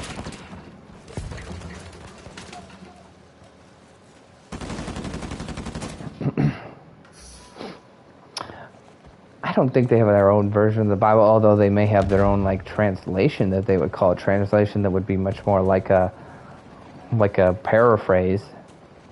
But actually, I think there is some sort of pastor, now that I think about it, that does have like kind of his own paraphrase, and it may have like some stuff in it that is clearly like basically not lining up with Scripture. It's very much a paraphrase, meaning like it's like you're definitely adding stuff in and taking stuff in out at whim, essentially.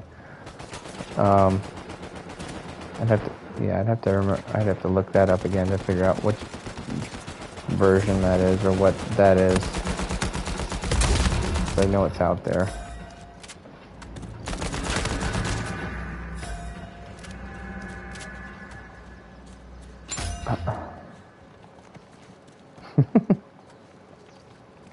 Mm-hmm.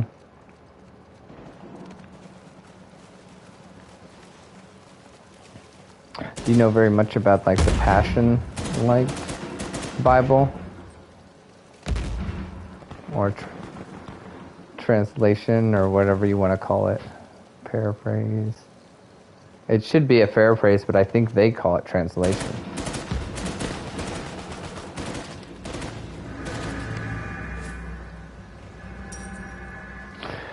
I don't know. Probably there's got to be somebody that does. I know Michael W. Smith endorsed it, is what I had heard. I don't know if you even know who that is. He's a very famous Christian artist of old. Meaning, like, again, remember, like, they're talking about everybody has their heyday. That's somebody who's still very well known, but, you know, he's not in his prime anymore. You should Google that for me. Google, did Michael W. Smith endorse the Passion translation? And see what it says.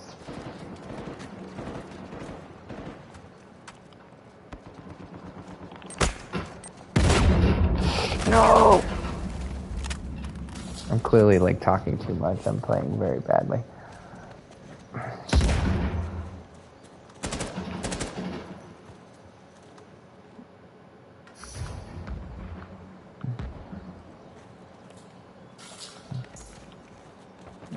Are we? Oh yeah. There you go.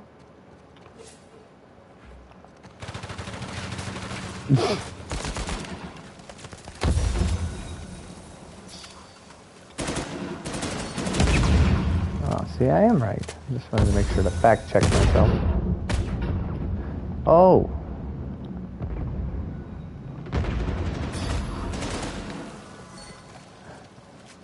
And then maybe after that, you should say, like, what churches use the Passion Translation, just to see if that's even a thing.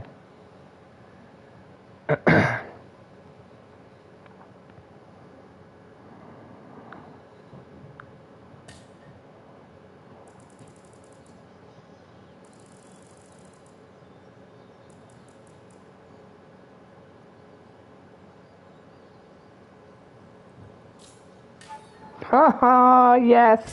I was wondering if that was what it was, but I didn't want to say it because I wasn't 100% sure. Because I was like, is that the one I'm thinking of? But I didn't want to misspeak, you know.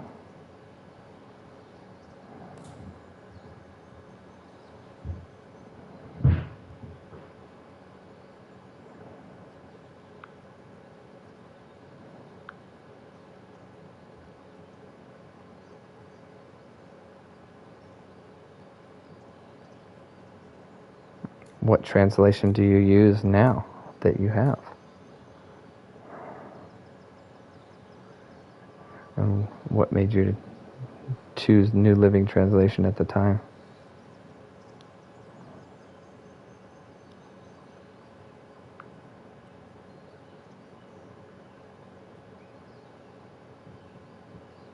I gotcha.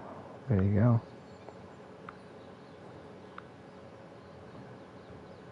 See, Lucas, I think I've said this before, that like my parents weren't like super dogmatic about translations, but they always used NIV, and now, interestingly enough, I feel like NIV is one of my least favorite translations.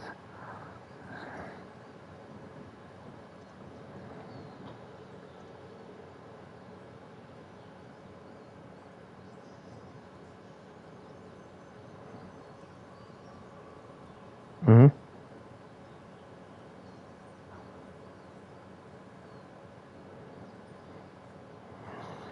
Yeah.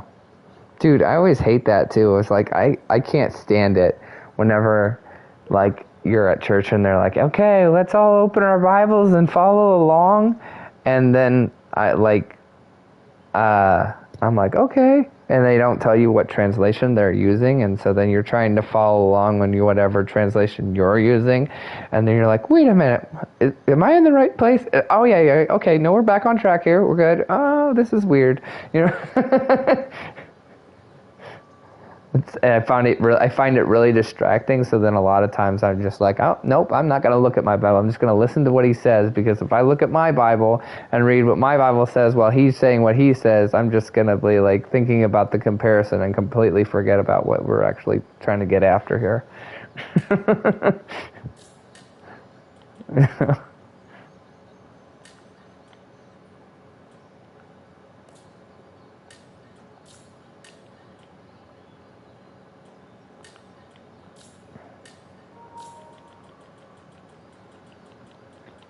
Mm-hmm. Yeah. Right.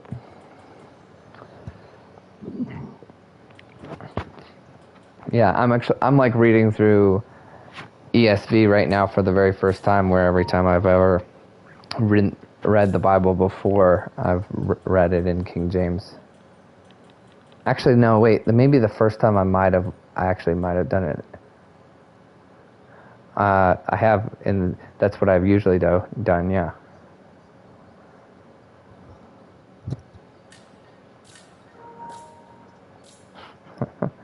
I disagree, but I don't think we need to get into that, do we? We feel like we've already, we've beaten the dead horse over there,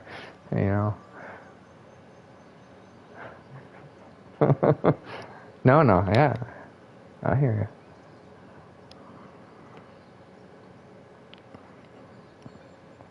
It's so interesting, by the way, to like read different things from different eras. Even if you read some sort of book that was written, say, 50, 60 years ago only, right?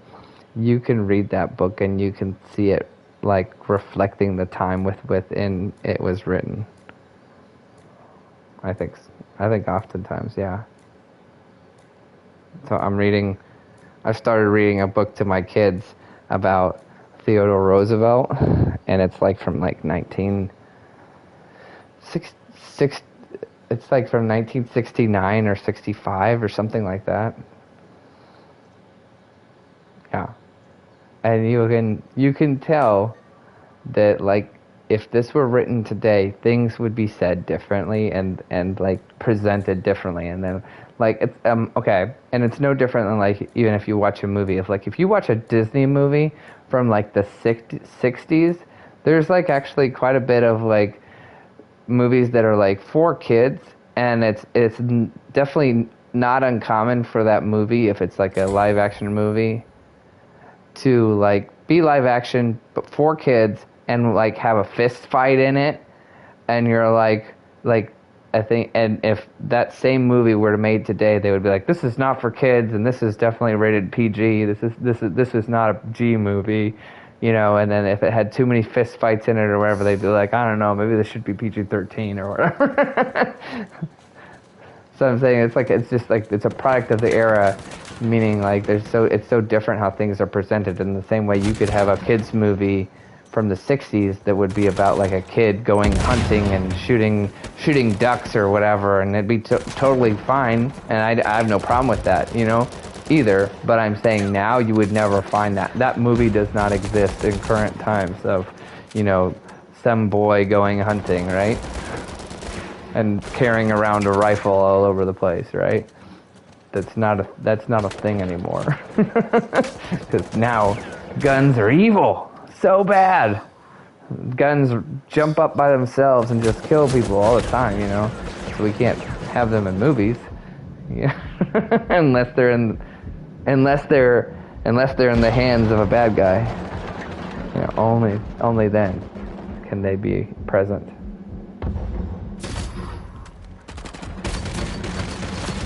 Ah, bummer.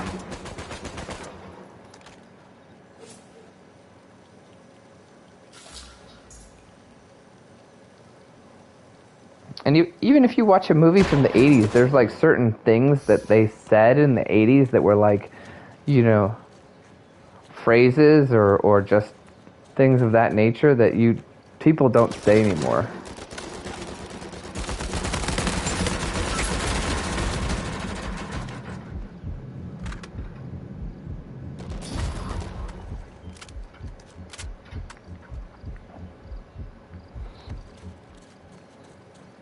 Like, when's the last time have you ever heard anybody, considering how young you are, have you ever heard anybody use the word dweeb unironically? You know, like, that guy's a dweeb. Yeah? Okay. That's impressive.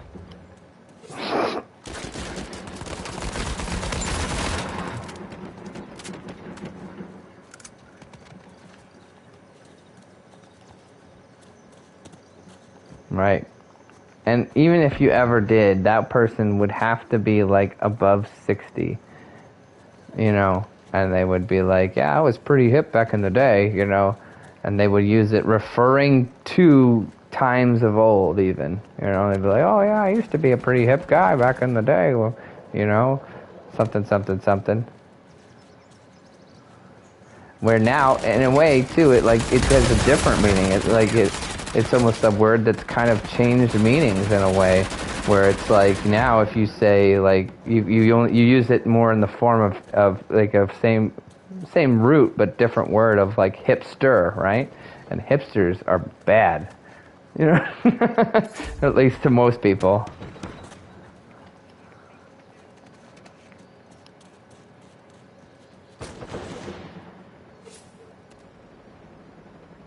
Uh-huh.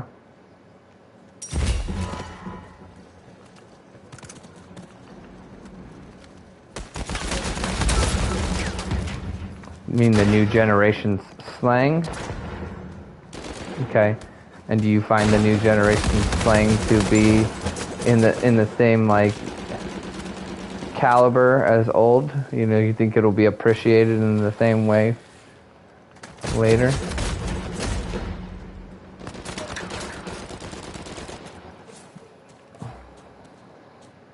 Mm-hmm.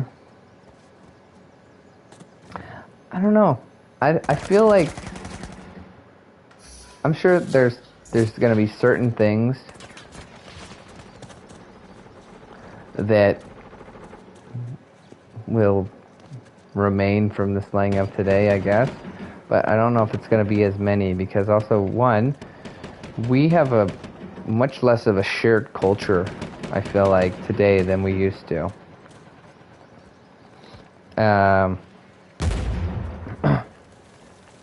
Just in our country in general, like we have a very fractured culture now. So in other words, like back in like the 80s or before, you know, somebody, if like you were watching a TV show there were literally millions and millions and millions of other people who are watching that same TV show. If it was popular, you could find like 40 million people like tuning in to watch that same TV show because there wasn't very many TV shows to go around, right?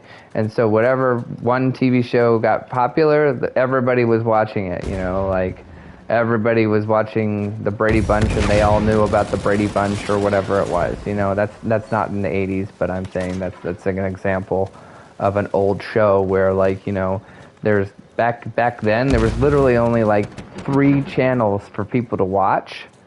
And so everybody watched the same thing, and that's how you had like water cooler talk, like people talk about that, you know, where, you know, they would literally all be watching the same shows. They'd go to work and be like, oh man, did you catch that episode of, you know, Magnum PI last night? That was a pretty good one, you know, or Knight Rider, you know. And so again, just the point being is that everybody had this shared culture, and that's, I think, another reason why you have a lot of like artists from the 80s and before that are still like super popular if they're not dead, you know. Because of that shared culture that people have, and then people passed it on to their younger kids too, and be like, oh man, you think your new kids' music is cool, how's about listening to AC/DC? And AC/DC is like so old. But the point is so many people liked it, so many people listened to it, and they're still around, you know. So there's still a market, there's still a giant market for it. Where now, you know, if you went up to like an old person and was like, yeah, I used to like Doja Cat, but not anymore, they'd be like, what? You know, nobody knows who that is unless you're, you know, definitely in that niche of like that's the type of music you listen to. And even if it was not an older person, I think even times if you know, like we're just randomly talking to some sort of like say 25-year-old or even a 14-year-old, either one, and you said the same thing, there's a very good chance that they may not know who that person is, because while some people are listening to Doja Cat, they're listening to some other person on, you know, Spotify that you've never heard of, you know, because there's just so many options, right? So, anyway, all that to say is just now that we have so many options, there's so much of a less of a shared culture, and it's so different than things were before. I'm trying, and it's been such a distraction. I don't even remember what the original question was.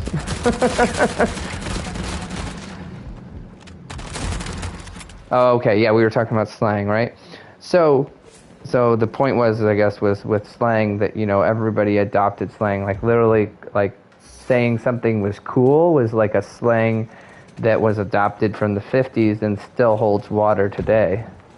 So people still say, oh yeah, man, super cool, right? You know, that was awesome, or that was cool, right? And awesome is what used to be a slang term, where just that's a very normal word now. It's not slang, it's just a thing people say. I wouldn't say it was like slang, it was a real word, but I'm saying I think it like almost was adopted as slang, as like, you know, being something that was a popular term to use. You know what I mean? So in other words, we did, like, some words were not like inventing new words, they were like invigorating old words, or taking words that had one meaning and changing the meaning. So it's a little different, right? So if somebody says no cap, people are like, huh? You know, that don't understand what that means, right? And you have to explain the whole thing. Like, oh yeah, well, it just means like no lie, you know? We're not lying. No. Not unironically, you know. I would just to make fun of it, you know. Yeah, I said to make fun of it. Yes. Okay. But again, like, I feel like that's not very good slang if you have to like do a whole lot of like work to explain what it means, right? Where at least if you're like saying, like, if you were trying to explain somebody that if you were some 1950s parent, right, and somebody said, "Oh, that's cool, man," and you didn't know what that meant, at least you'd understand, like, that cool initially is a word that is a real word, and you'd be like, so it's cold? What's that about?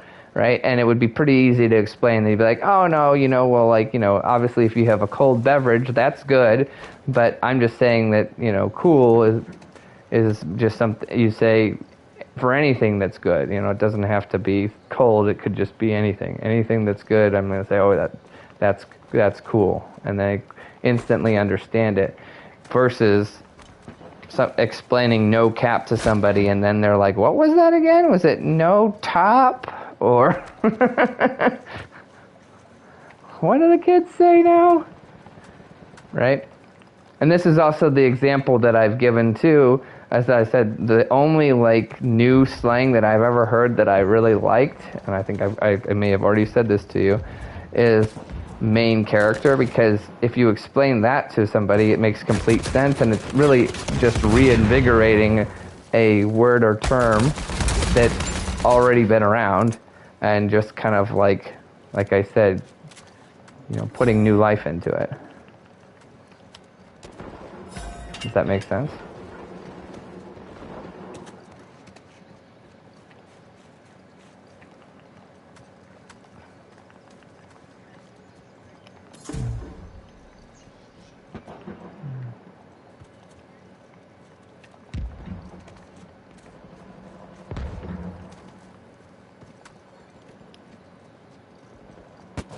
Yeah.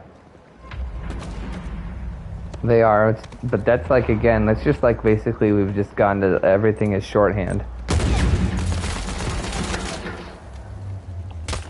Oh no!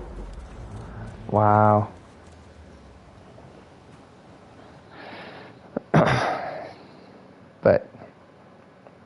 But taking an L or or getting a W, that makes sense. I don't have really a problem with that.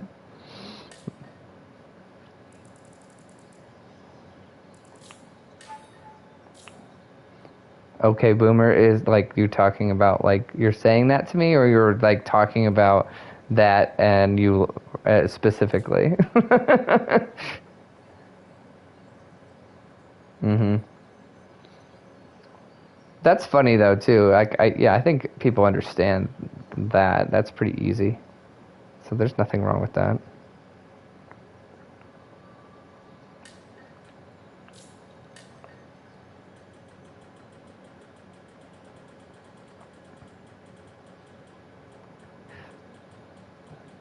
That's fine. See, I barely can even consider that slang. That's almost just like created like a new term that makes sense, because like you're kind of in the internet age, and you needed to have like a term where somebody, is just completely gone dark, in regards to you. See, that's stupid. I hate sus, because that's just like you're being lazy and you can't say the whole word because you're like super dumb and you don't want to, like, work on a couple extra syllables. I know what that one means, and I don't like it.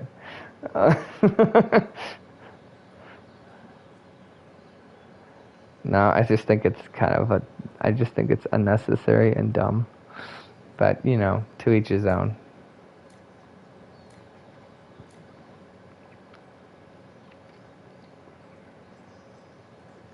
Yeah.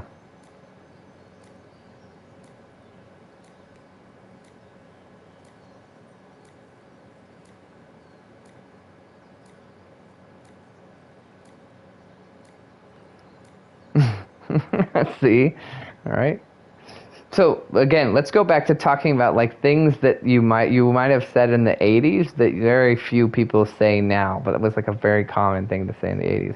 Like, I don't feel like hear people often say like, "Oh, that was like, let's get nuts," or "That's totally nuts."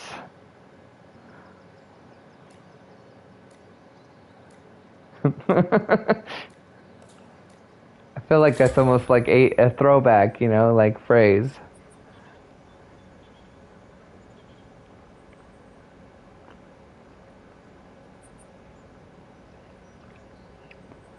Yeah, yeah, let's do it. And this might be hard for me too. Like if you were in 90s slang would be good to go probably, but 80s slang, we're going to see how this goes. That's good. Big whoop, like big whoop means it's like just like not a big deal. It's like whatever, dude. Why are you trying to make a big deal out of this? It's you're not that special.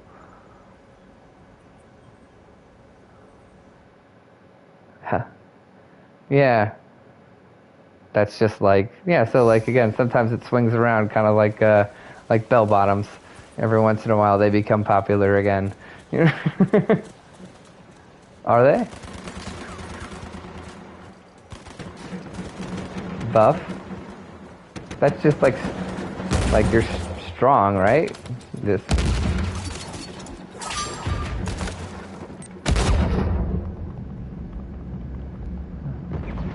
okay.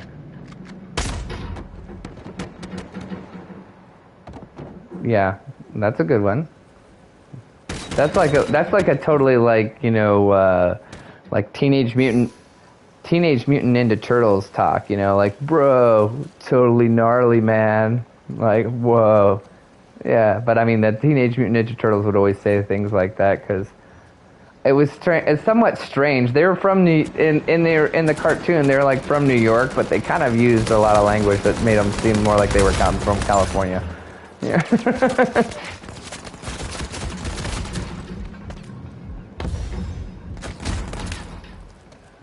Okay, well, maybe.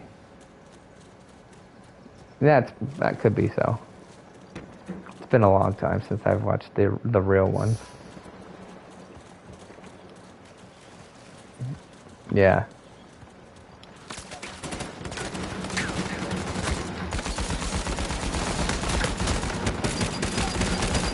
Tubular, super good.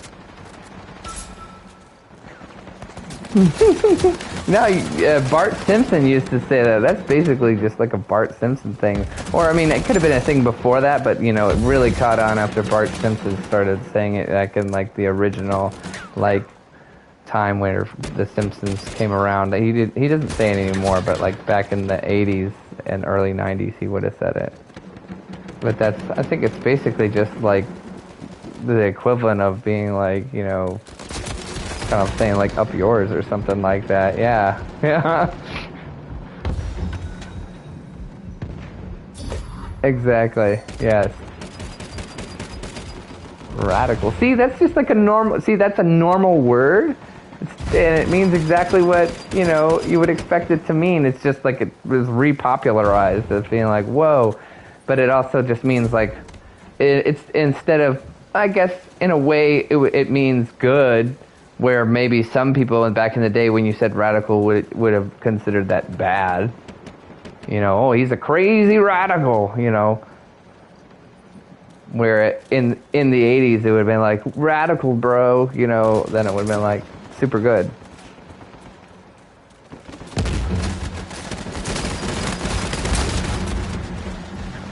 And you literally have that with a lot of words, like literally with like saying something is bad when you said like that's like what is that like 90s or early 2000s slang where you would be like you know man oh yeah that's wicked bad you know and you actually meant by bad you meant good.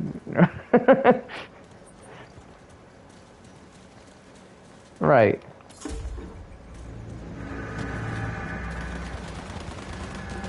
And like that guy's bad to the bone, man. Like, that meant he was super good.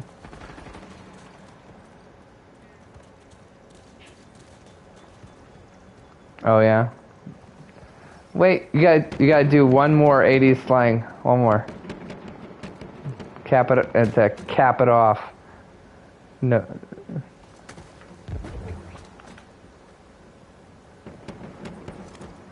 Uh-huh. Mm-hmm. Gag me with a spoon. Oh my word. I don't even know if I'm really all that familiar with people saying that. Although I'm sure people could have said that, you know. But yeah, yeah. I like put a sock in it. How about that? That was a good one. Yeah, I like that. That's like, shut up, man. Put a sock in it, bro. Yeah. That's a good line right there. Oh yeah, I will. I'll do that. All right. Thanks. See ya.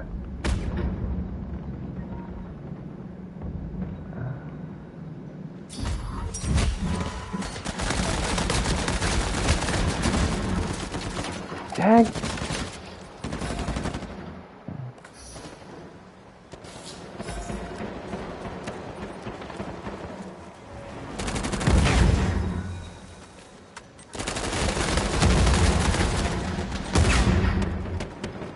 He's getting revived. Go get him. Get him.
No.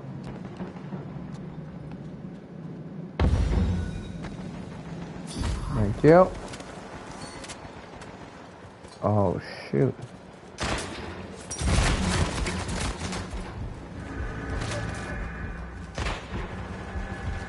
Dagnabbit.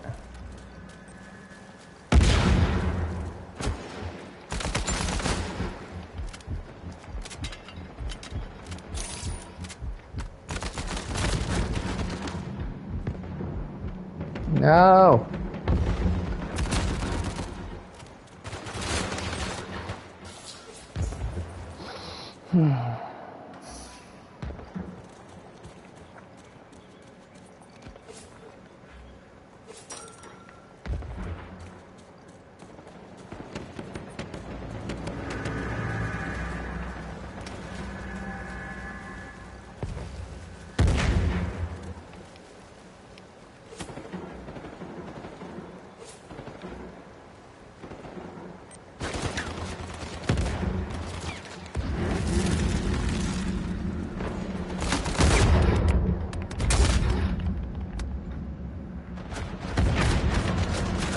Oh, shoot. Come on.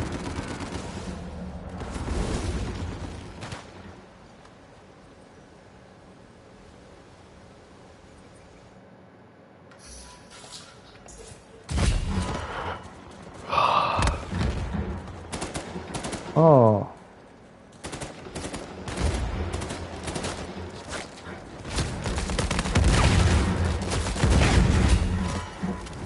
Uh,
you're putting like a bunch of emphasis on like making sure that you like go to church and do all these different things as almost like if they're like rituals that you have to complete, to make sure to be a good Christian. And I'm like, no, that's not what I'm saying. I'm just saying, you give effort and time and to the things that you love and to the people that you love. And if you're not giving effort and time, like, even in the most basic of ways, to your to what you claim is your most important priority in life, it's very hard to believe that that's true when you're not even like doing the things like again that I shouldn't are not the things. These are not things that save you or by any way, but they are like some of the most basic of basic things that you could do to make sure to be prioritizing your faith in your life. Right. It's like not like saying you just do all these things and then you're good to go. It's more like you should be doing those things because you love Christ, you love the Lord, and then you should be doing other stuff too, that I'm not even mentioning here. We're just talking about the basics, and if you can't even do the basics, where are we at here?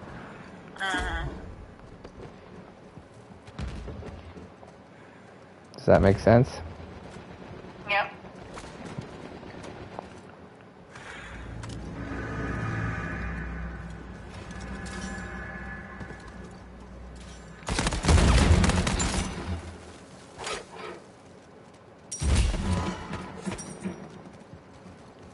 Getting sleepy yet? Poor baby.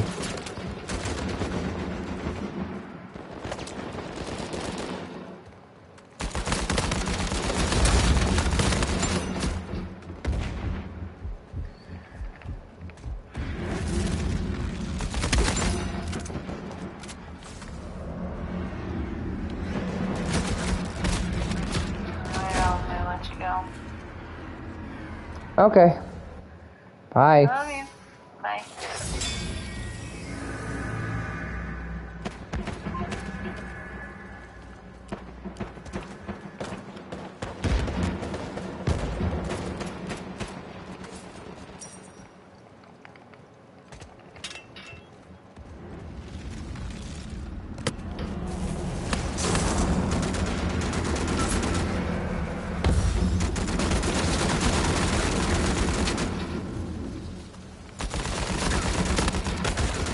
Oh my goodness.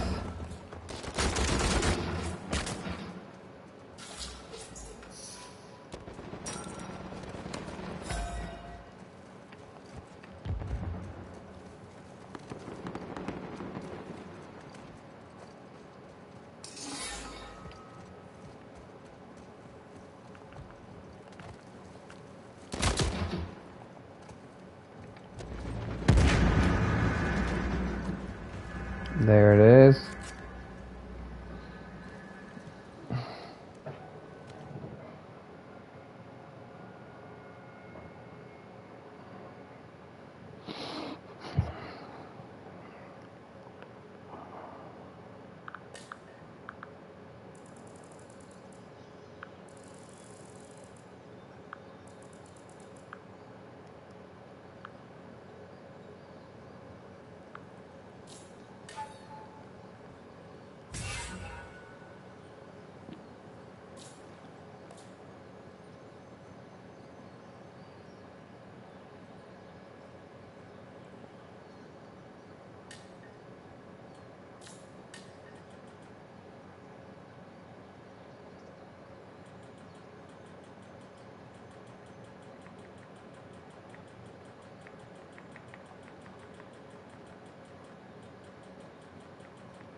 Oh,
ouch.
I know, I see him. No! I got me. Dag. Man.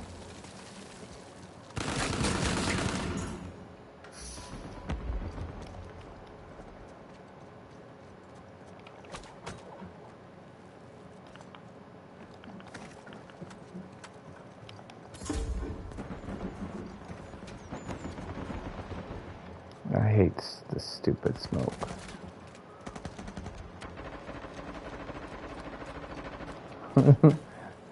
I don't care who's throwing it, but I hate it. Ah! Help me out. Help me out. Super Max. Thank you. Oh, you got... What? That guy on the edge didn't kill me again. Oh my goodness. Here, I got you. I got you.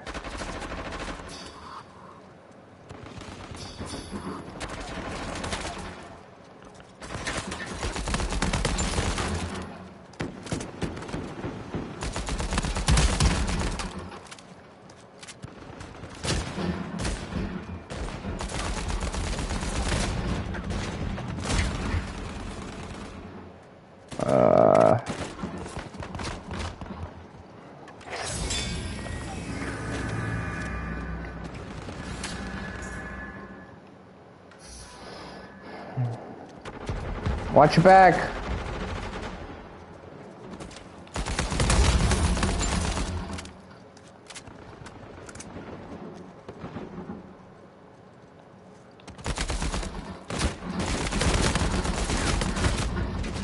Oh!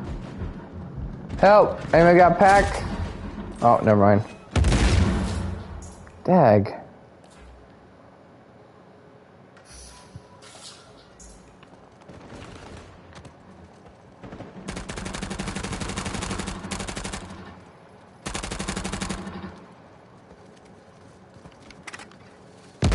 He's up top.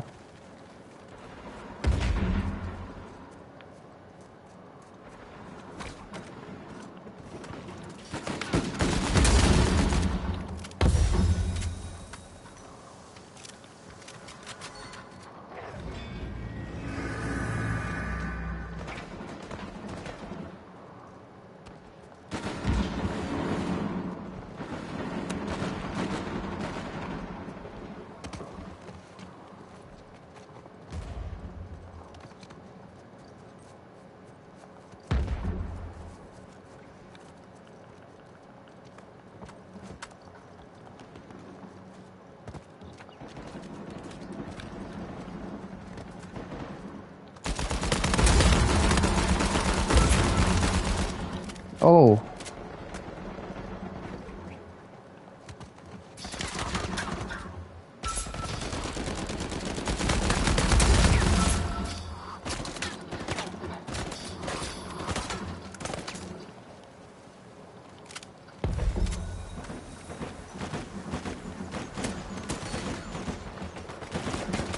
Watch your back, watch your back.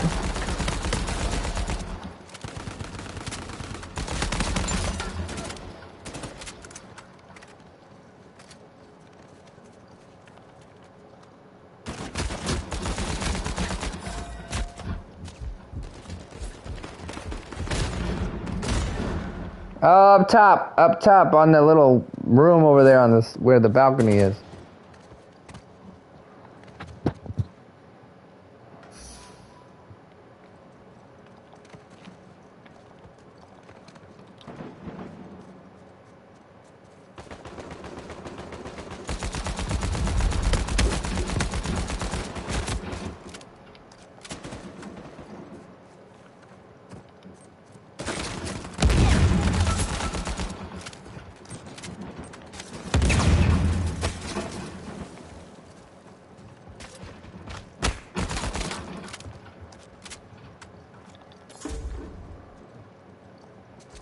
There's a lot of people on that balcony right there.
Here you go.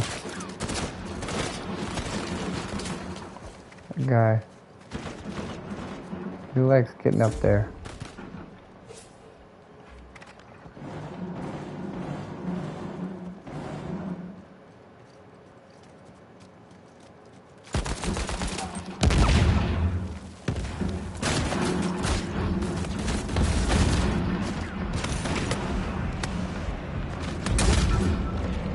Right here.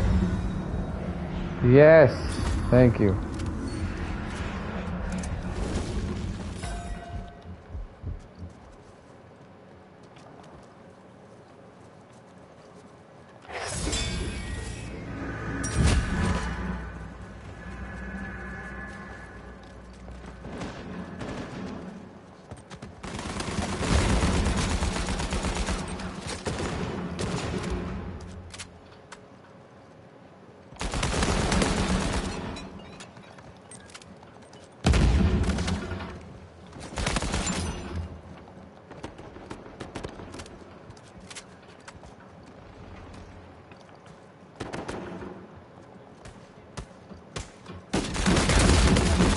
Got him.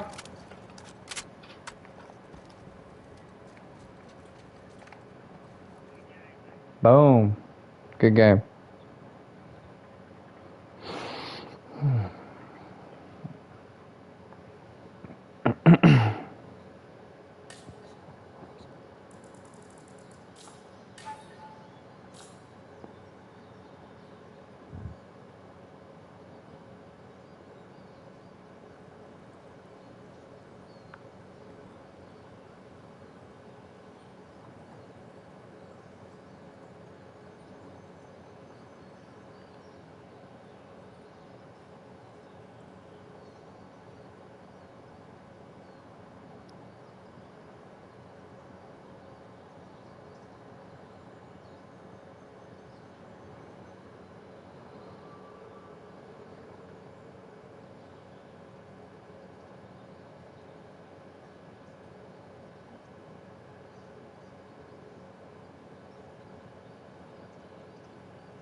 Uh-oh. Oh, no.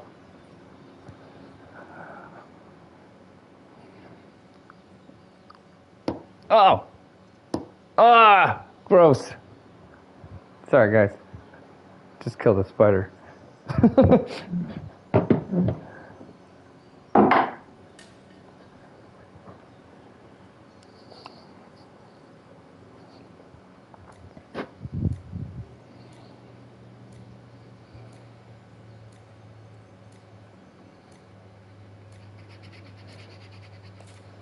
Ew.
Nothing personal, man. Oh. Yeah, nothing personal, right?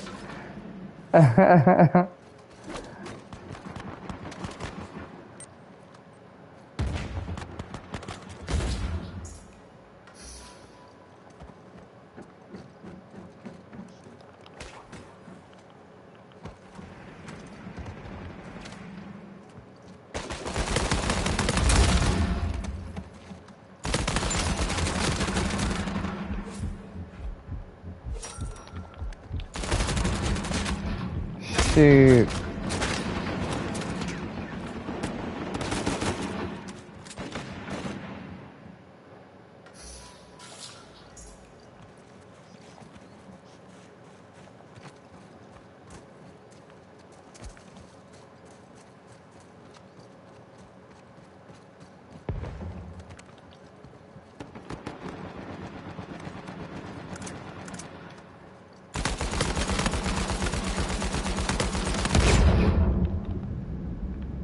Help.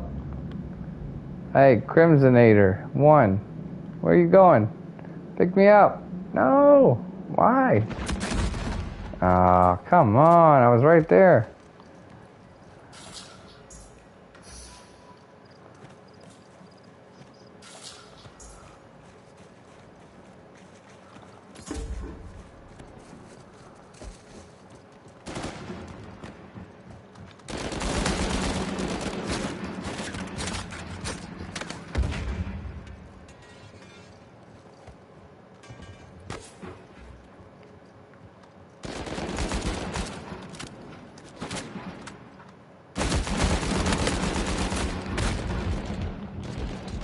Shoot.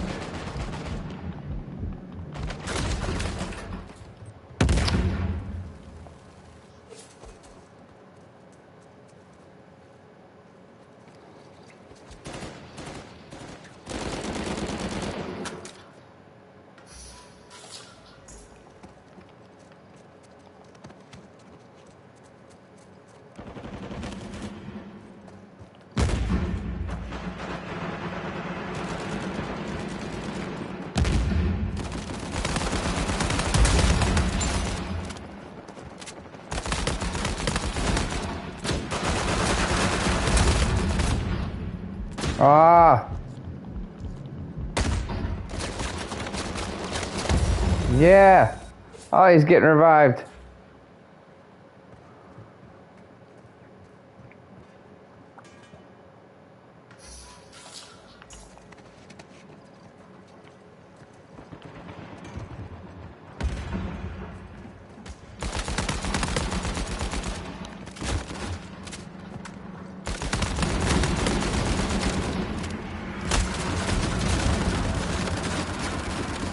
What?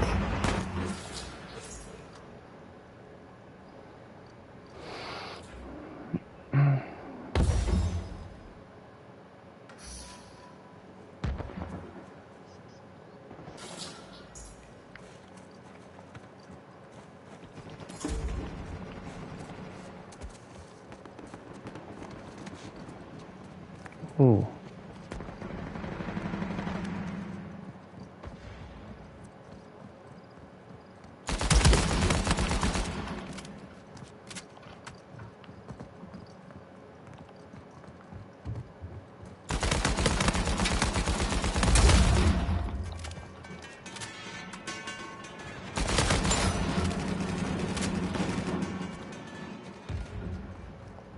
Move, guy. What are you doing? Get out of the way.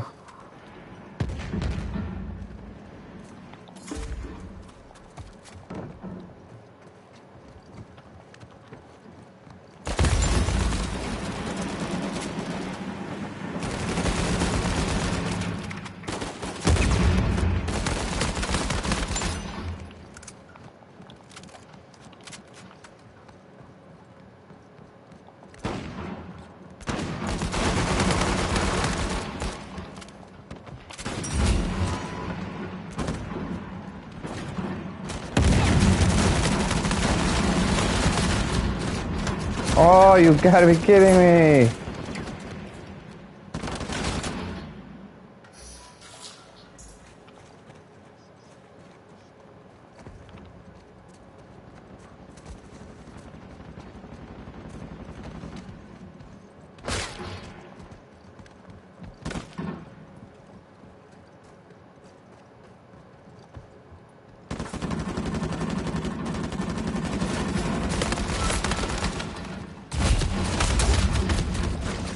Ah!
Ah! Get him! Help! I'm down. Oh, I'm gonna get killed.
Good game.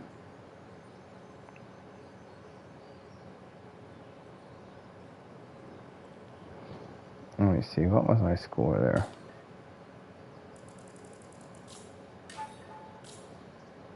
Oh, that went terrible. Went great.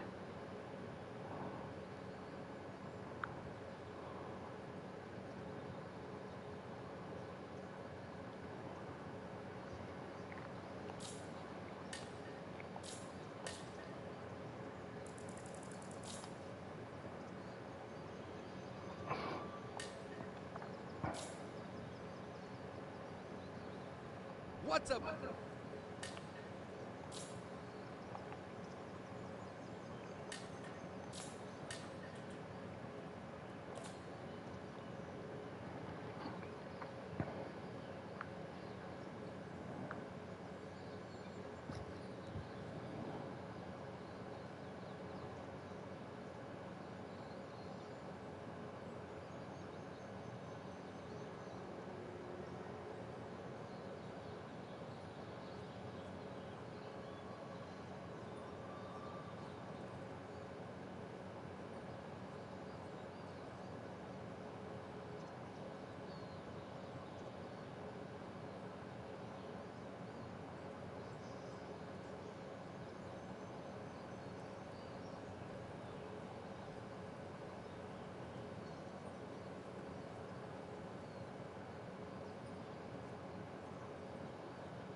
Hey, dragon, help. Thank you. Appreciate it.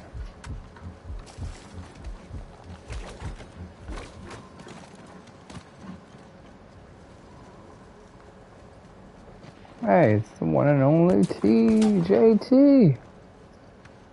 What's up, JT? Wow, that was a definite no-win situation.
Thank you.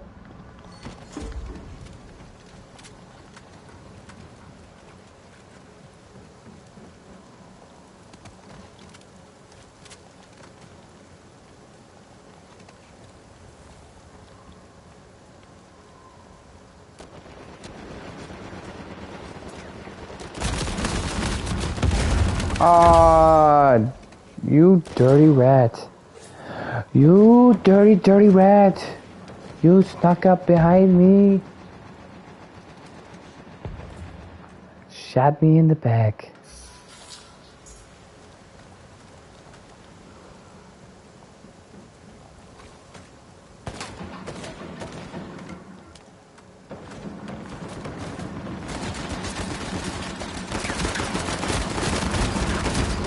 Oh, that was terrible. Ow. Absolutely terrible.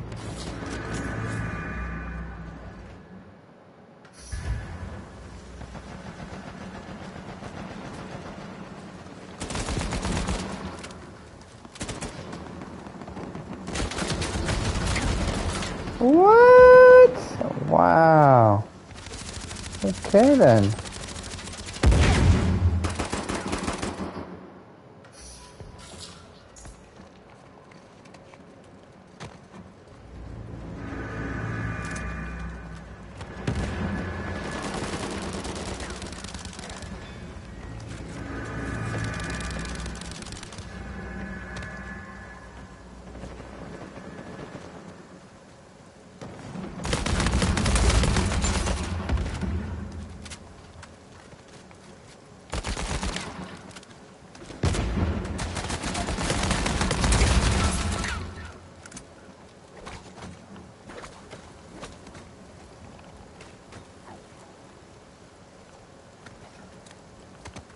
Whoops.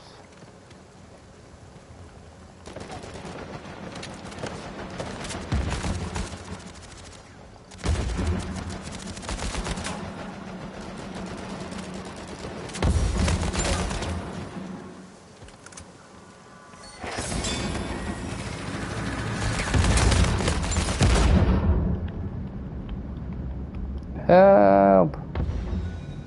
Yeah, buddy. Thank you.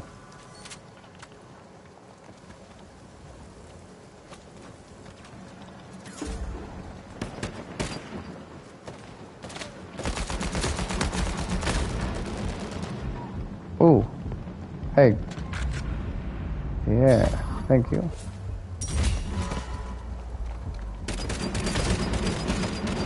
Are you serious right now? Yes. Thank you again.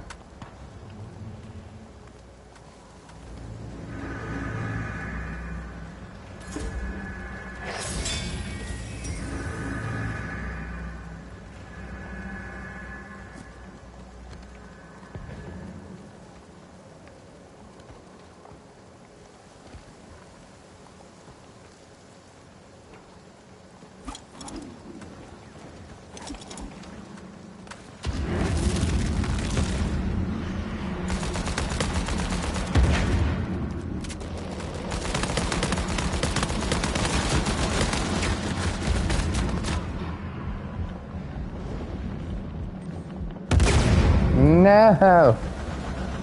Dag.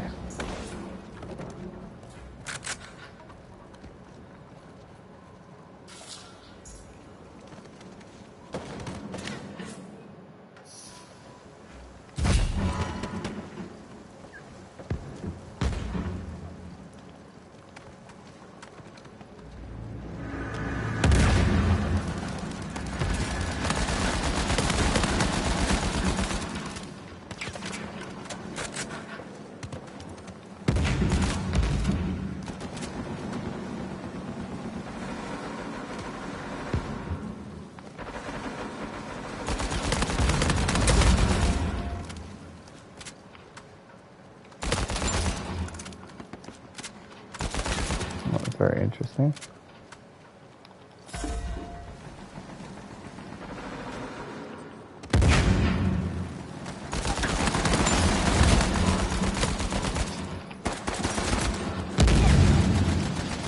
Get out of the way, no! No, no. Oh, wow.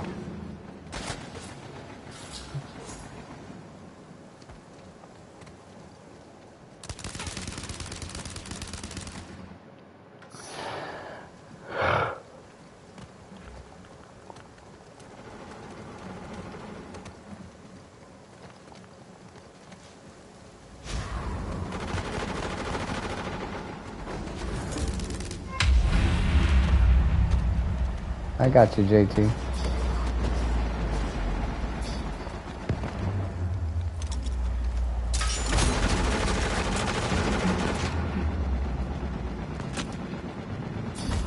Thank you.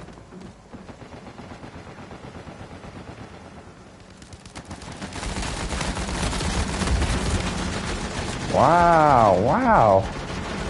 That was crazy.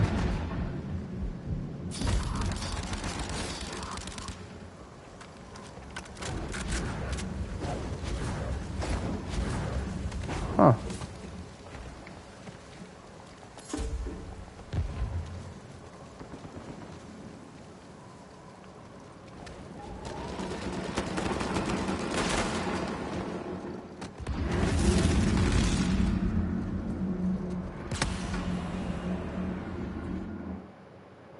Oh, that's kind of pathetic.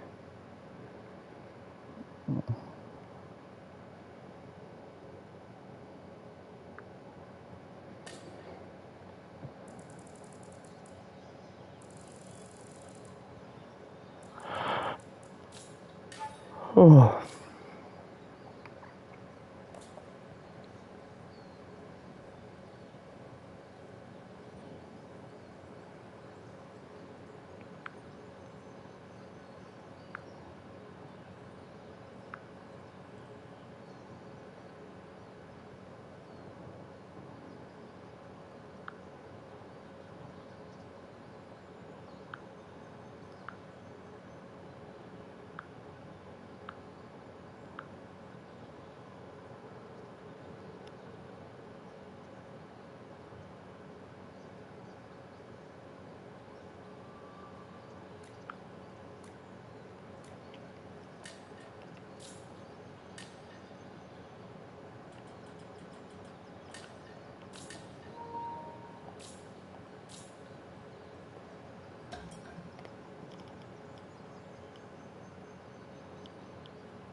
Marioc, what's up?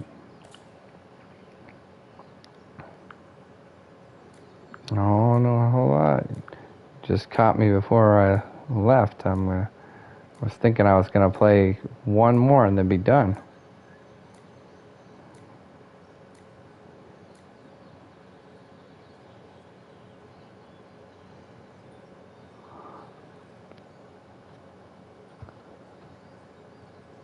Oh, I had a tournament or something?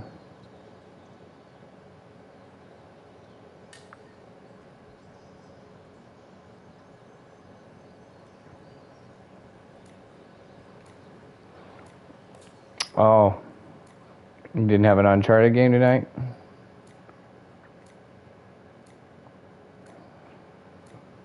Nope. Yeah.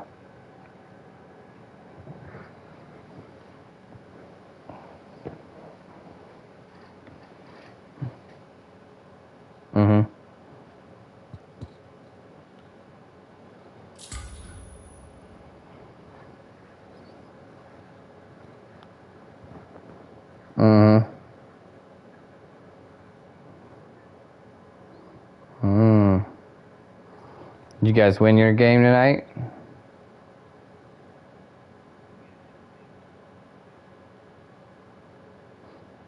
What was the score?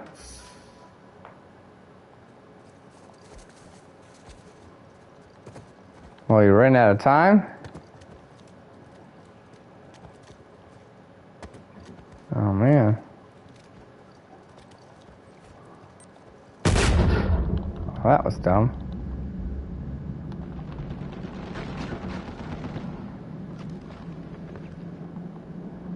Predator! Predator, help me out! Thank you.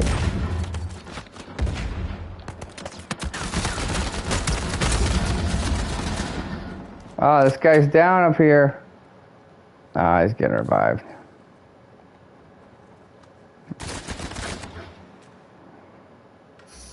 So how'd the game end?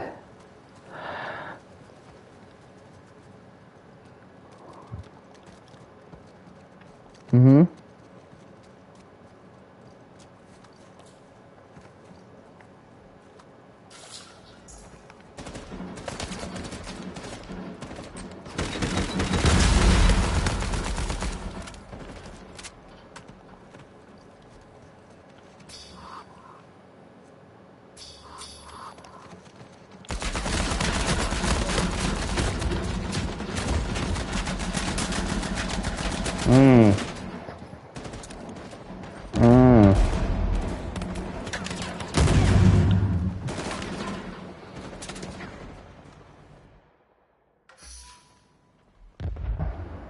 They had a 2-point lead? Or you guys?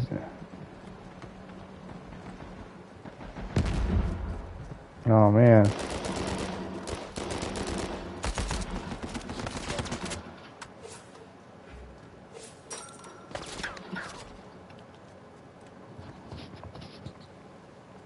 Mm-hmm.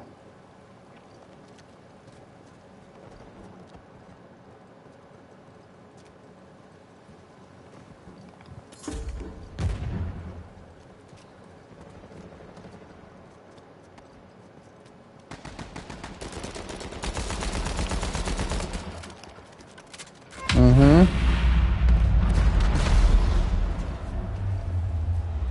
Mm.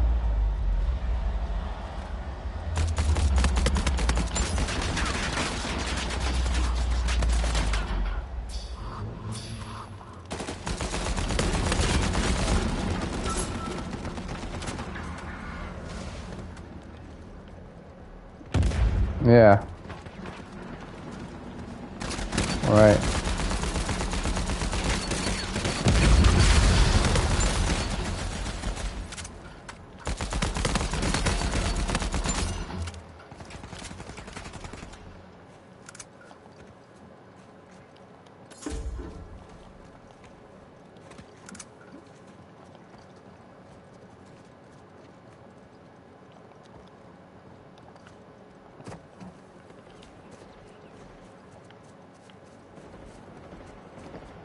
Who's the one that got all the kills? Is it a group effort or somebody lead the way?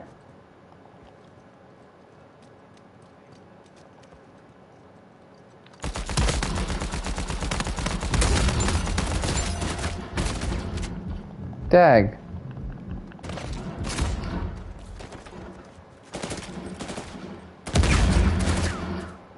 Nice.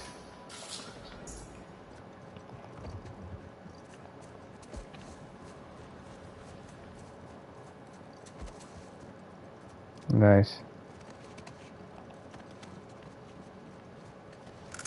You gotta get serious about this game. Look at this score. Oh no, Marriott, no! Oh, shnikes. Aw, come on.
Oh, wow.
Nice. That's it. Over back here, and then the back, this back corner over here.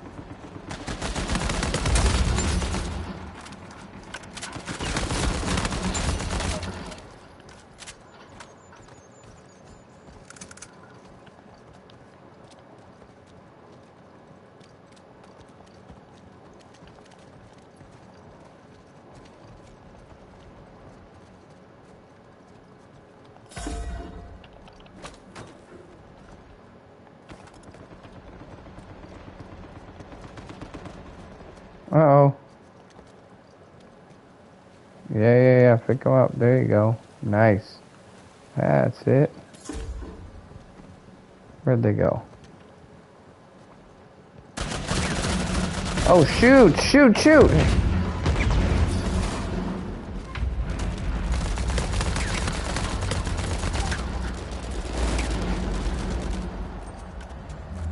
Nice.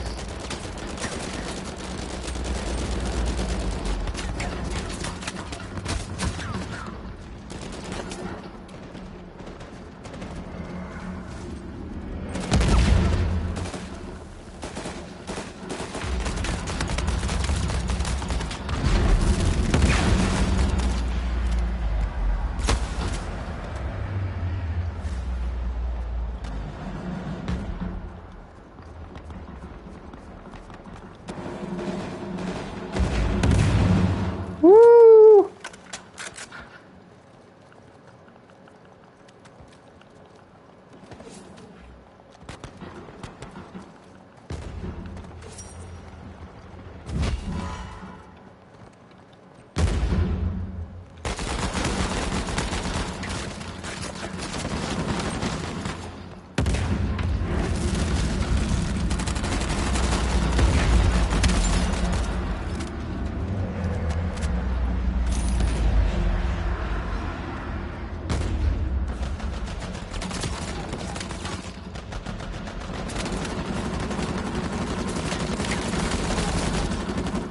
Hey! What a comeback. Nice game.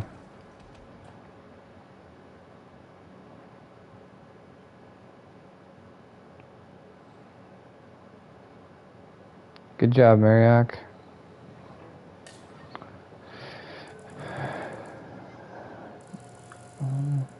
You started, I mean, you did well for it, like, you did well because you started out kind of slow. And then you picked it up towards the end. That's what matters. Yeah. Alright, man, I'm gonna go ahead and get out of here, but thanks for playing one. Have a good night.